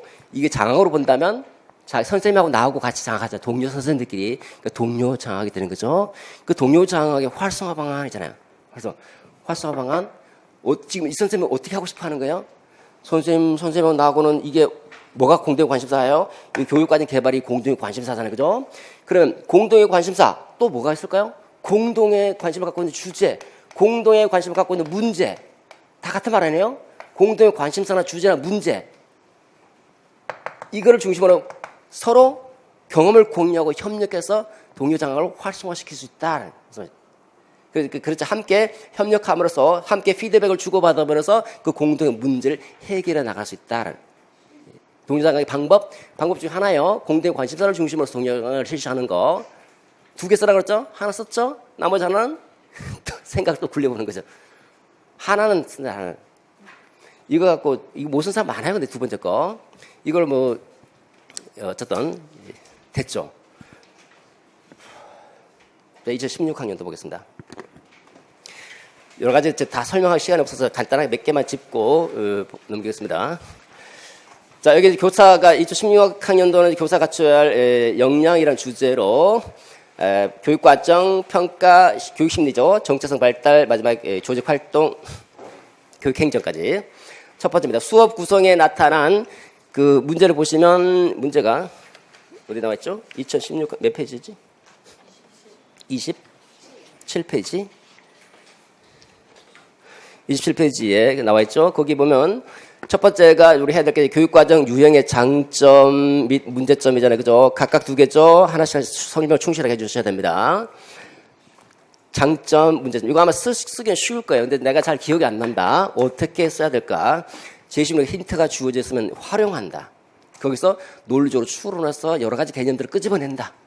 두 번째, 평가 유형의 기능과 시행 전략이죠. 평가의 기능 2개, 시행 전략 2개, 각각 2개씩. 그 다음에 정서적 발달이 제시하는 개념 한 가지 2점이죠. 뒤에 거 반드라 하나 1점. 이거 한 가지 2점이라는 말은 뭐예요? 개념을 제시하는 것을 그쳐서는 안 된다는 거. 그걸 충실하게 잘 설명해주고, 또 조금 불안하면 제시문 끌고 들어오고.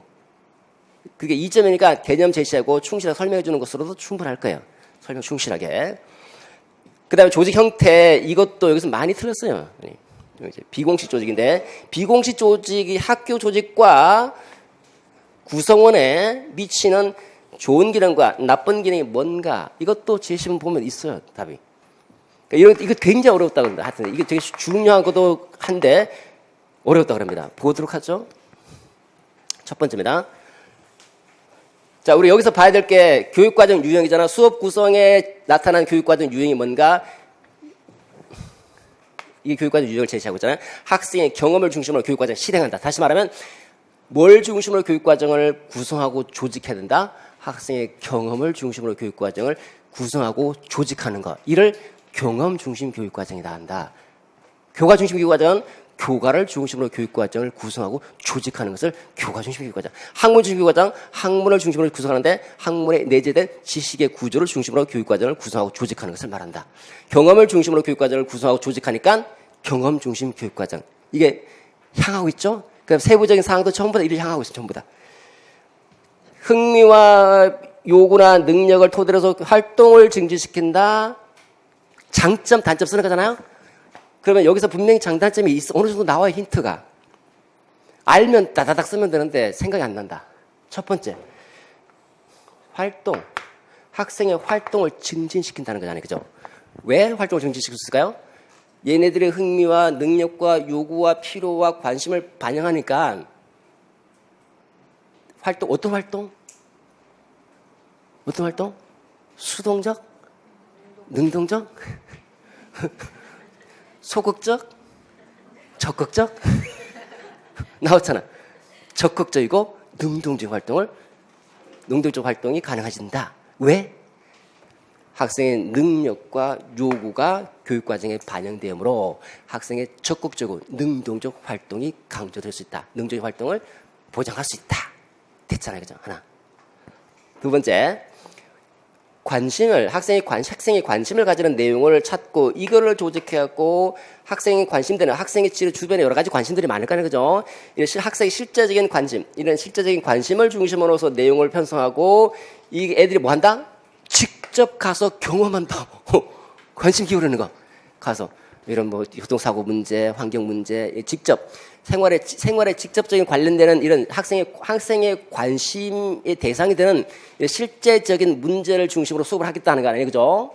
그러니까 이 실제 문제 상황, 실제적인 문제를 중심으로 직접적으로 경험을 하니까 어떤 효과가 나타나요? 실제 생활의 문제를 중심으로 수업을 전개하는 거니까 실제 생활에 바로 적용이 가능하다. 적용.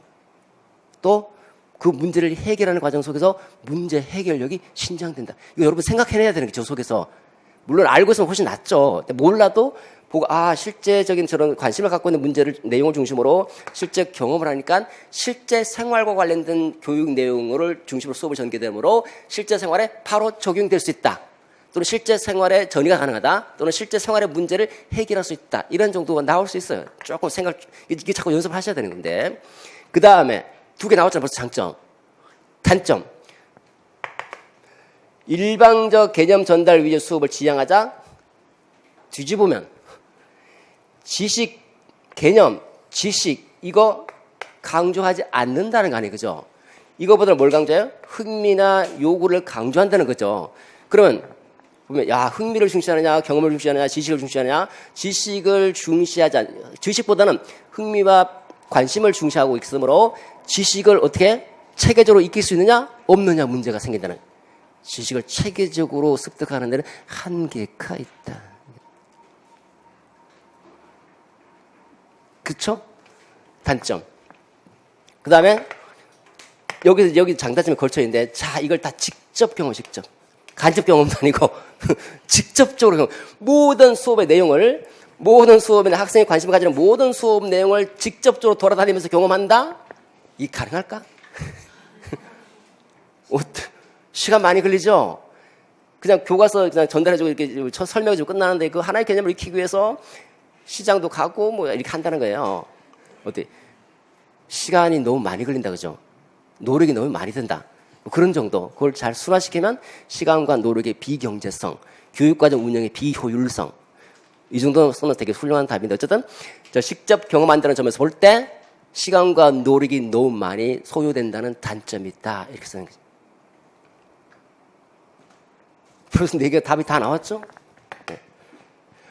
평가 교육입니다. 평가 교육의 평가 시점에 따라 적절한 평가 이게 여기는 이렇게 답을 잘 주고 어느 정도 힌트를 주고 있으면 훨씬 유리해요, 여러분들이. 이 힌트가 전혀 없는 경우는 머릿속으로 다 끄집어내 다. 힘들죠? 힌트를 주는 경우도 있고 안 주고 힌트를 주면 잘 활용하시고 내가 모르는 거는 힌트가 나오면 훨씬 좋습니다. 두 번째, 평가 시점에 따라서 적절한 평가 방법을 발현하자. 진단평가 이후에 총괄평가 전에 가운데 있는 그러니까 형성평가겠네, 그죠? 형성평가 중간에 실시하자. 이게 뭐예요? 김수석교사 실시하는 평가 유형의 기능과 시행 전략. 전략이 뭐지? 어려운 말이 나왔을 때는 쉬운 말로 바꿔서 다시 읽어보십시오. 전략? 방법? 방법. 어떻게 평가할래? 평가 방법을 묻고 있잖아요. 그죠? 방법. 방법을 굉장히 어려운 말로 썼네 하면서 그렇게 들어가는 거예요. 평가 유형. 형사평가라는 거 알죠? 형사평가니까, 평가 중간중간에 평가하겠다는 거죠. 이거 교수학습이 진행되는 여기 개념 나왔잖아요. 그죠? 교수학습이 진행되는 중간중간에 평가를 시행하는 게 형사평가죠. 형사평가의 시행 기능, 형사평가 기능 어떤 기능을 할까요? 교수학습이 수업 중에 평가를 한다는 건데 아마 여러분 답은 알 겁니다. 그죠? 평가를 한다는 거는 교수학습에 문제가 있는지 학생의 학습에 문제가 있는지 이거 체킹하기 위해서 하는 거거든요. 그래서 교수학습을 개선하고 이거 교수학습 상황 여기 보세요. 교수학습 상황에 대한 정보를 교수학습 진짜 학생의 학습 진짜 상황에서 정보를 수집한다. 이거 어떤 기록을 수행하나요? 학생의 학습을 촉진시키겠다는 거 아니에요. 정보 수집해서 학생의 학습에 관한 정보를 진짜 상황에 대한 정보를 수집해서 학생에 다시 뒤집어서 학생의 학습을 촉진시키는 기능을 한다. 또 교수학습이 진행된 중간중간에 점검해서 교수학습을 개선한다. 교수학습, 학생 학습 두 가지 기능. 교수학습 관련되는 거, 그다음 학생 학습 관련되는 부분에 중요한 기능을 수행한다. 두 번째, 전략. 어떻게 할래? 어떻게 한다고 그랬어요, 여기에? 어떻게? 처음에 하지 말고 수업 중에 뭐라고 그래요? 중간에 실시한다 그랬잖아요, 그죠? 수업 중간중간에 실시한다. 수업 중간중간에 조금 말 더하면 수시로 실시해서 교수학습 진행 상황이나 학습 진접 상황을 살핀다. 두 번째, 정보 수집하잖아요. 정보 수집해서 어떻게 합니까? 이거 피드백을 하든지 뭐 학생의 문제점이 있으면 이걸 어떻게 해요? 내가 질문했는데 이제 다들 대답을 못 하고 있다. 대답을 못 하고 있구나. 그러면 다시 설명해 줘야 될 거 아니에요, 그죠? 설명. 그리고 학생의 학습 활동을 학습 문제점이 있으면 문제점을 교정해 준다. 또 피드백을 해준다. 그런 정도가 또 나오겠죠. 예. 좀 알고 있으면 조금 더 쉽겠지만 잘 몰라도 여기서 일단은 아까 말씀드렸잖아요. PMI 이래저래 따져가면서 생각을 끄집어내시. 우리가 알 수 있는 유일한 힌트는 이 속에 있다. 진로지도입니다. 진로지도 그 첫 번째 에릭슨의 정체성 발달에 제시된 개념 한 가지 이점이죠. 이점. 이거는 심리적 유해인데 심리적 유해는 여기서 살 수가 없어요. 이거 뭐로 못 써요. 근데 두 번째 그거 설명을 할 수 있거든. 몰라도. 무슨 말인지 몰라도. 왜냐면 여기 있거든. 보세요. 첫 번째 이게 두 개가 뭐예요? 두 개가 그 첫 번째 논점 에릭슨 논점. 반두라가 뒤에 두 개. 이게 잘 분석해야 돼요. 이게 장점과 관련되어 있고 여기 또 장단점 걸쳐 있고 단점이고 힌트를 이렇게 제시해주고 있거든요. 그러니까 두 개 보면 성급한 진로를 결정하지 못했다. 진로가 뭐예요? 내가 뭘 하고 싶고 무엇을 해야 될지 이건 정체성과 관련되는 거잖아요, 그죠? 정체성을 결정하지 못했다. 그 못한 학생이 뭐 해요? 자신의 정체성을 잠시 유보하고 그 다음에 다양한 탐색 기회를 시도하는 시기다. 시도하는 시기. 자신의 진로나 자신의 진로나 정체성 등과 관련된 부분을 유보하고 여러 가지 활동을 하면서 충분한 자기 정체성을 탐색하고 탐색 기회를 살피려고 이 탐색 기회를 제공한다는 말 다시 말해서 충분한 탐색을 하려고 하는 시기다. 얘기. 개념은 나오거든. 1점은 봤거든. 앞에 거 못 써도. 뒤에 건 이제 반두라 얘기고 다음 조직 내 활동. 이거 보십시오. 학교 내 조직 활동에 나타난 조직 형태가 이 형태가 뭔지 모르잖아요. 어떤 형태입니까? 학교 내 조직 안에 공식 조직이잖아요. 학교 내 조직 안에 어떤 형태? 소집단 형태잖아요. 소집단. 이거 소집단 형태는 어떻게 운영된다? 자발적으로 운영된다 그랬잖아요. 자발적으로 모이는 소집단 형태. 첫 번째 학교 내 조직 활동에 나타나는 조직 형태가 뭐냐? 학교 내 조직 형태에 나타나는 조직 형태는 공식 조직 안에서 자발적으로 모인 소집단 형태를 말한다. 뭔지는 모르겠지만 이 비공식 조직입니다. 공식 반대는 비공식. 야, 이 정도까지 나오면 진짜 잘하는 거. 공식 반대가 비공식이잖아요. 비공식이다. 근데 잘 모르면 아예 쓰지 말고 그냥 요런 정도 써주고 그 다음에 요거 하고 있는 게 순기능과 예의 순기능과 역기능이니까 어차피 앞에 거는 두 개니까 점수 안 들어가거든요. 안 들어가니까 이 정도로 설명해 주는 거예요. 학교 내 공식조직 활동은 자발적으로 모이는 여러 가지 소집단 형태의 그 학교 조직 형태가 나타난다. 이와 같은 자발적인 소집단 형태의 조직 형태가 갖고 있는 순기능을 제시하면 뭔가 아는 것처럼 첫째 그래서 보십시다. 뭐가 어떤 순기능이 있는지 여기는 그냥 일반 조직 관련된 부분이고 여기서부터 나오죠. 두 번째 학 구성원들의 욕구 충족 자발적으로 보인다죠. 자발성 뭐 적극 참여 그다음 밑에 활기찬 학교 생활에서 활기찬 조직 생활이 활기차다. 조직과 그다음에 구성원들이 미치는 영향이잖아요. 활기찬 다른 말로 표현하면 생기 있고 또 뭐였죠? 능동적인 활동, 능동적이다, 뭐 적극적이다, 뭐 그런 거 섞어가면서 그다음에 학습조직도 이제 비공식 조직이니까 이거 말고도 나와 관심이 같은 동료 교사들끼리 모임 활동에 참여한다라고 되잖아요. 적극 참여. 일단 참여고 자 여기서 보면 첫 번째 자발적 모임에 왜 참여합니까? 욕구를 충족시켜 준다는 거죠. 욕구 충족에 순기능이 있다는 거 아니에요. 순기능. 어떻게?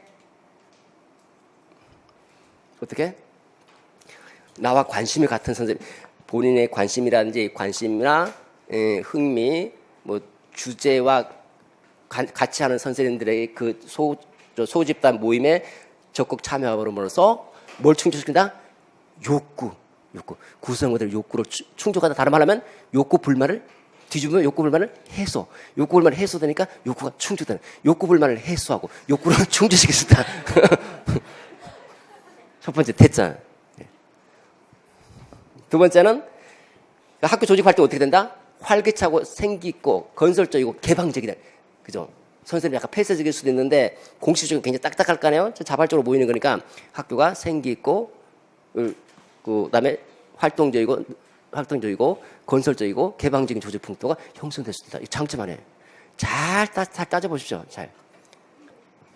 단점은 잘 안 보이죠, 그죠? 위 욕구, 내 욕구. A 추구하는 선생님들, B 욕구 추구하는 선생님들 둘이 충돌할 수 있잖아요. 충돌. 여는 나무하며 관세음보살 이렇게 때리고 있는데 옆에서는 아멘 하고 둘이 충돌할 거 아니에요. 서로의 욕구나 관심사항이 다르면 구성원 간에 뭐가 나타나요? 갈등과 충돌, 긴장이 초래될 수도 있다. 등등 찾아보십시오.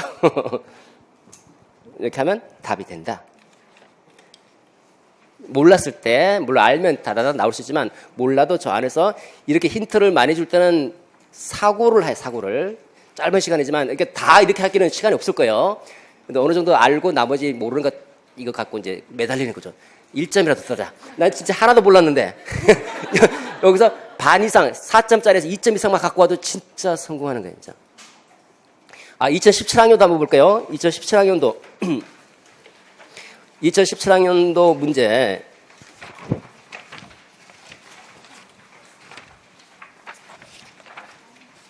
19페이지죠. 이거 1번 논점 99% 다 틀렸어요. 전부 다. 99% 1번 논점 다 틀렸어요. 근데 저한테 수업 들어보면 19점, 20점짜리도 많았어요. 물론 나머지는 1번이 좀 어렵습니다. 이게 2017학년 문제 되게 어렵거든요. 작년은 어떻게 보면 2018학년들은 뭐 일반적으로 좀 쉬웠다고 하죠. 그죠? 이거는 1번부터 걸리잖아요. 2번도 또 2번도 조나sen. 3번이죠. 3번 조나sen. 이 3번 조나sen은 거의 변별력 있잖아요.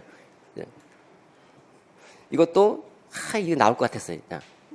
모의고사 때 딱 중요하다고. 이거 다 알고 들어간다. 알고.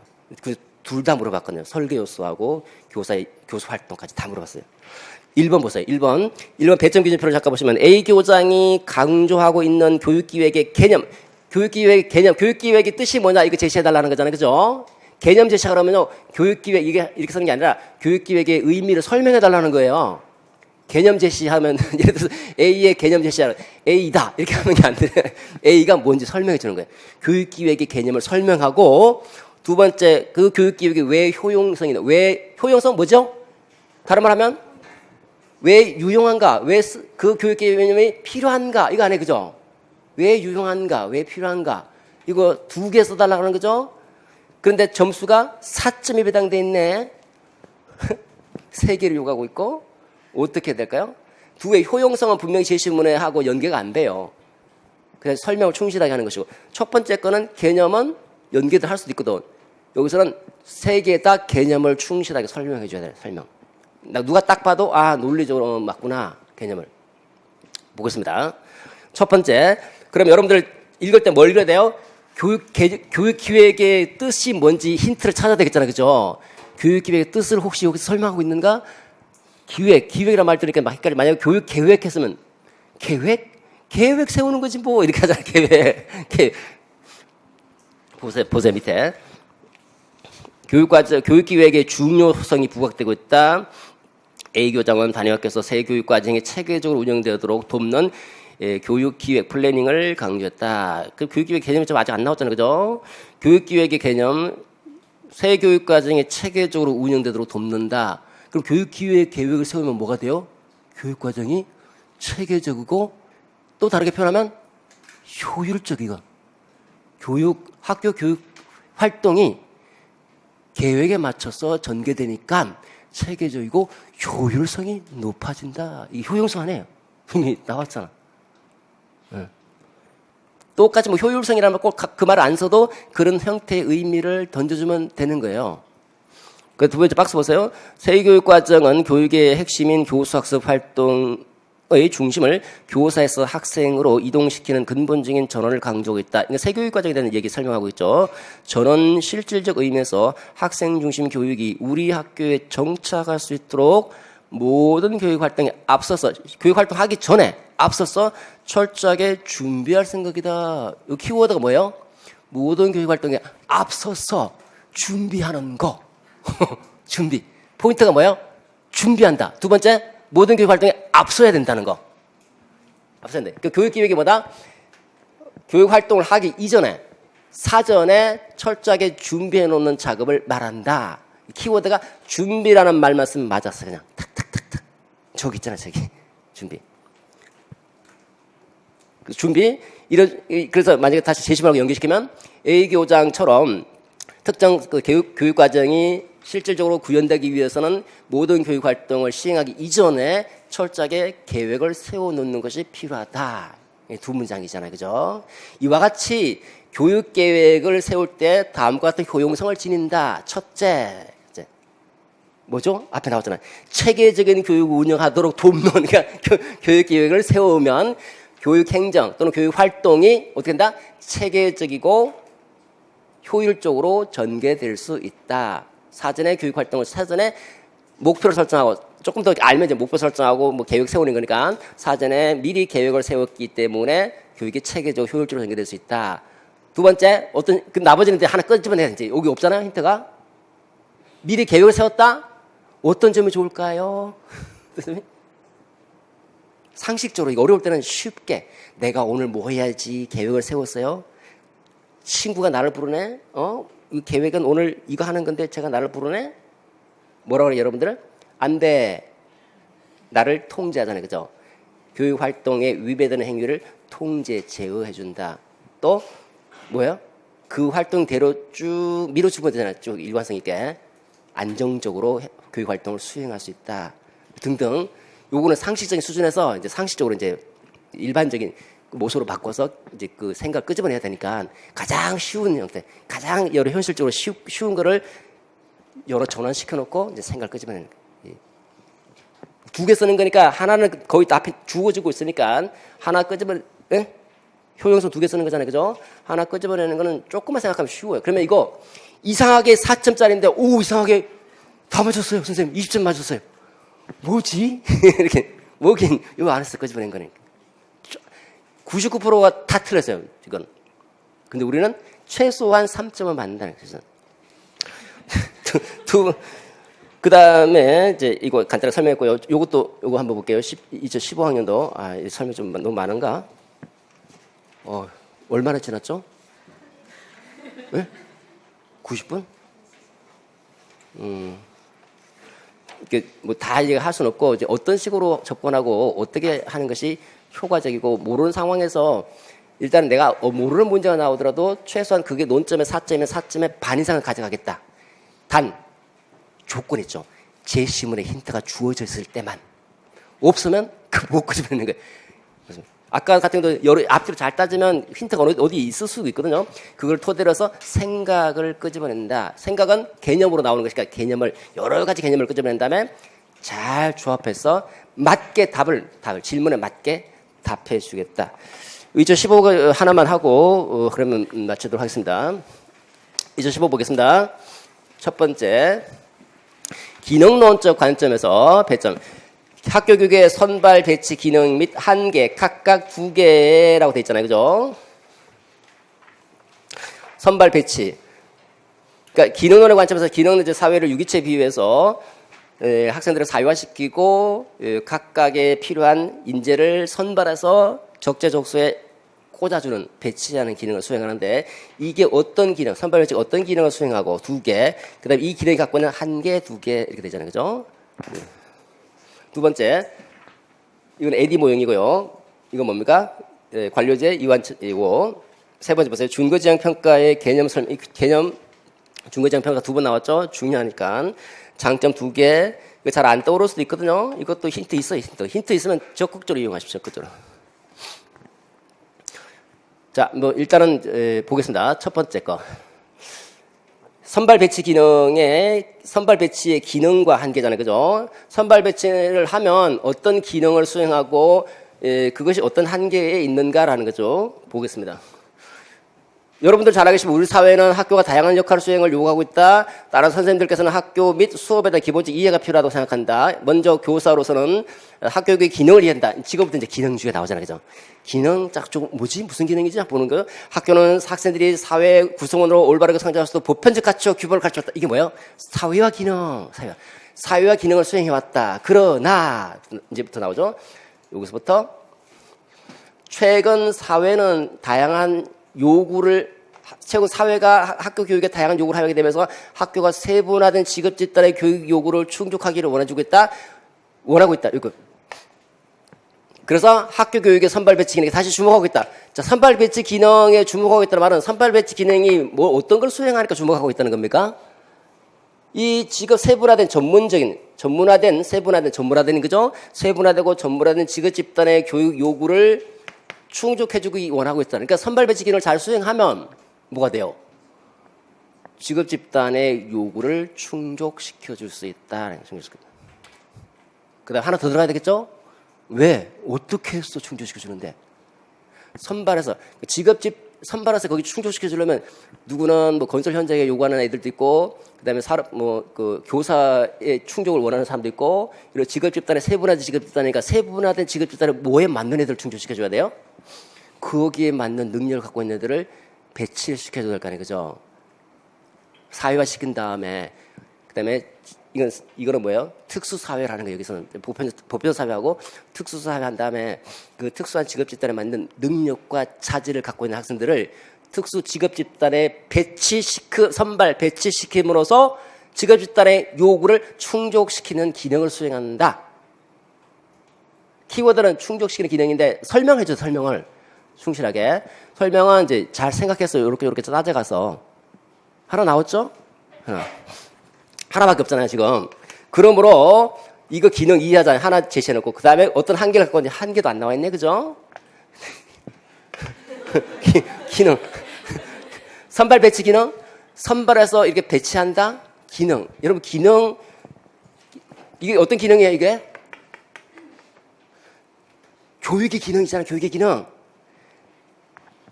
교육은 교육이 본질적 기능이에요? 아니면 수단적 기능이에요? 교육이 사회 요구의 필요를 충족시키는 기능을 수행하는 거잖아요.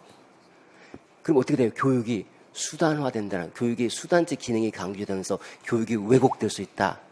수단적 기능 뒤집으면 뭐 해도 벌써 2개가 나오는데 조금 더 생각하면 조금 더 나올 수도 있어요. 근데 이거는 여러분들의 생각이 한계인 거고 이것도 끄집어내기 좀 쉽지 않을 수도 있는데 큰 태도로 꼭 교육사회에서 꼭 교육사회 관점에서 보는 게 아니라 이제 기능이니까 이제 이런 학교가 과연 이런 기능만 할까? 이런 기능을 하게 되면 어떤 문제가 있을까? 라고 하는 것도 이제 생각해보죠. 이렇게 직업사회 요구와 사회의 필요만 계속 충족시켜주면 결국은 학교가 치중해야 될 것은 전인교육이고 인격 형성인데 사회가 필요한 요구, 인간들만 충족시켜주니까 학교의 본래적 기능보다는 수단적 기능에 치중할 수 있다라는 거고 또 선발하려면 능력을 중시하잖아요. 능력에 맞춰서 선생님의 능력 갖고 있는 사람들은 선생님 학교로 보내주고 의사로서 능력 갖고 있는 사람 의사를 보내주고 이렇게 능력 중심을 실현할 수 있다. 이게 굉장히 좋은 점이죠. 그 능력 중심의 평등한 사회를 실현할 수 있다는 것은 장점이지만 반면에 다시 뒤집으면 능력 중심이니까 지나치게 지적인 측면을 치중한다는 거예요. 지적 교육에 치중한다. 그래서 전인적 측면에서 또 문제가 될 수 있다. 이제 뒤집고 왔죠 같다면 이제 여러 가지 생각이 나오긴 하는데 아마 조금 어려울 수 있을 거예요. 이거는. 그다음에 마지막에 보시면 이제 그 준거장 평가의 개념을 설명하고 장점 2가지.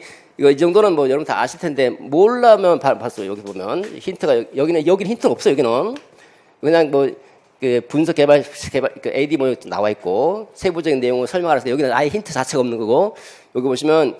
이제 여러분들이 이번 평가 기준을 어떤 평가 기준을 활용하냐에 따라서 평가 유형이 달라질 수 있다. 기준에 따라서 평가하는 거죠. 이 기준이 상대적 기준이면 규준, 절대적 기준이면 준거. 평가 유형이 달라서 자칫하면 평가에서 학생들이 서열주의, 줄 세우기, 이게 상대 평가겠죠. 서로 경쟁만 하는 문제가 발생할 수 있다. 이를 보완하기 위한 평가 유형 반대로 뒤집어서 준거제한 평가인데 준거제한 평가 장점이잖아요. 이거 상대 평가하면 요 문제가 생기니까 다시 뒤집으면. 경쟁 반대 개념 뭐예요? 경쟁? 화합? 협력? 협동? 협력적이고 협동적인 학생들 간의 어떤 게 경쟁 분위기에서 협력적이고 협동적인 분위기가 형성될 수 있다는 거 아니에요? 뒤집으면 장점이잖아요. 제가 질문했는데 답변 못하는 거니까 공부 아직 안 하셨구나 이거. 준거 지향 평가의 장점 중 가장 큰 장점 중에 하나가 협력적이고 협동적인 분위기를 조성할 수 있다는 협력학습이 가능한 협력학습이. 그 준거지향의 목표잖아요, 그죠? 준거 교육 목표를 준거로 하는 거니까 교육 목표에 도달 정도로 확인할 수 있고 교수 학습을 개선할 수 있고 이런 여러 가지 좋은 기능이 있는데 저것만 딱 봐도 저거 뒤집으면 하나가 나오잖아. 2개 쓰라고 그랬으니까. 예. 자 이렇게 해서 나름 좀 설명하려고 했는데 이제 시간상 요 정도로 하도록 하고요. 자, 여러분 항상 이제 시간이 얼마 남진 않았겠지만 always stay positive 해서 항상 긍정적으로 생각하시면서 시험까지 그냥 쫙 고고고 하시는 합격하시길 빕니다. 수고했습니다. 네.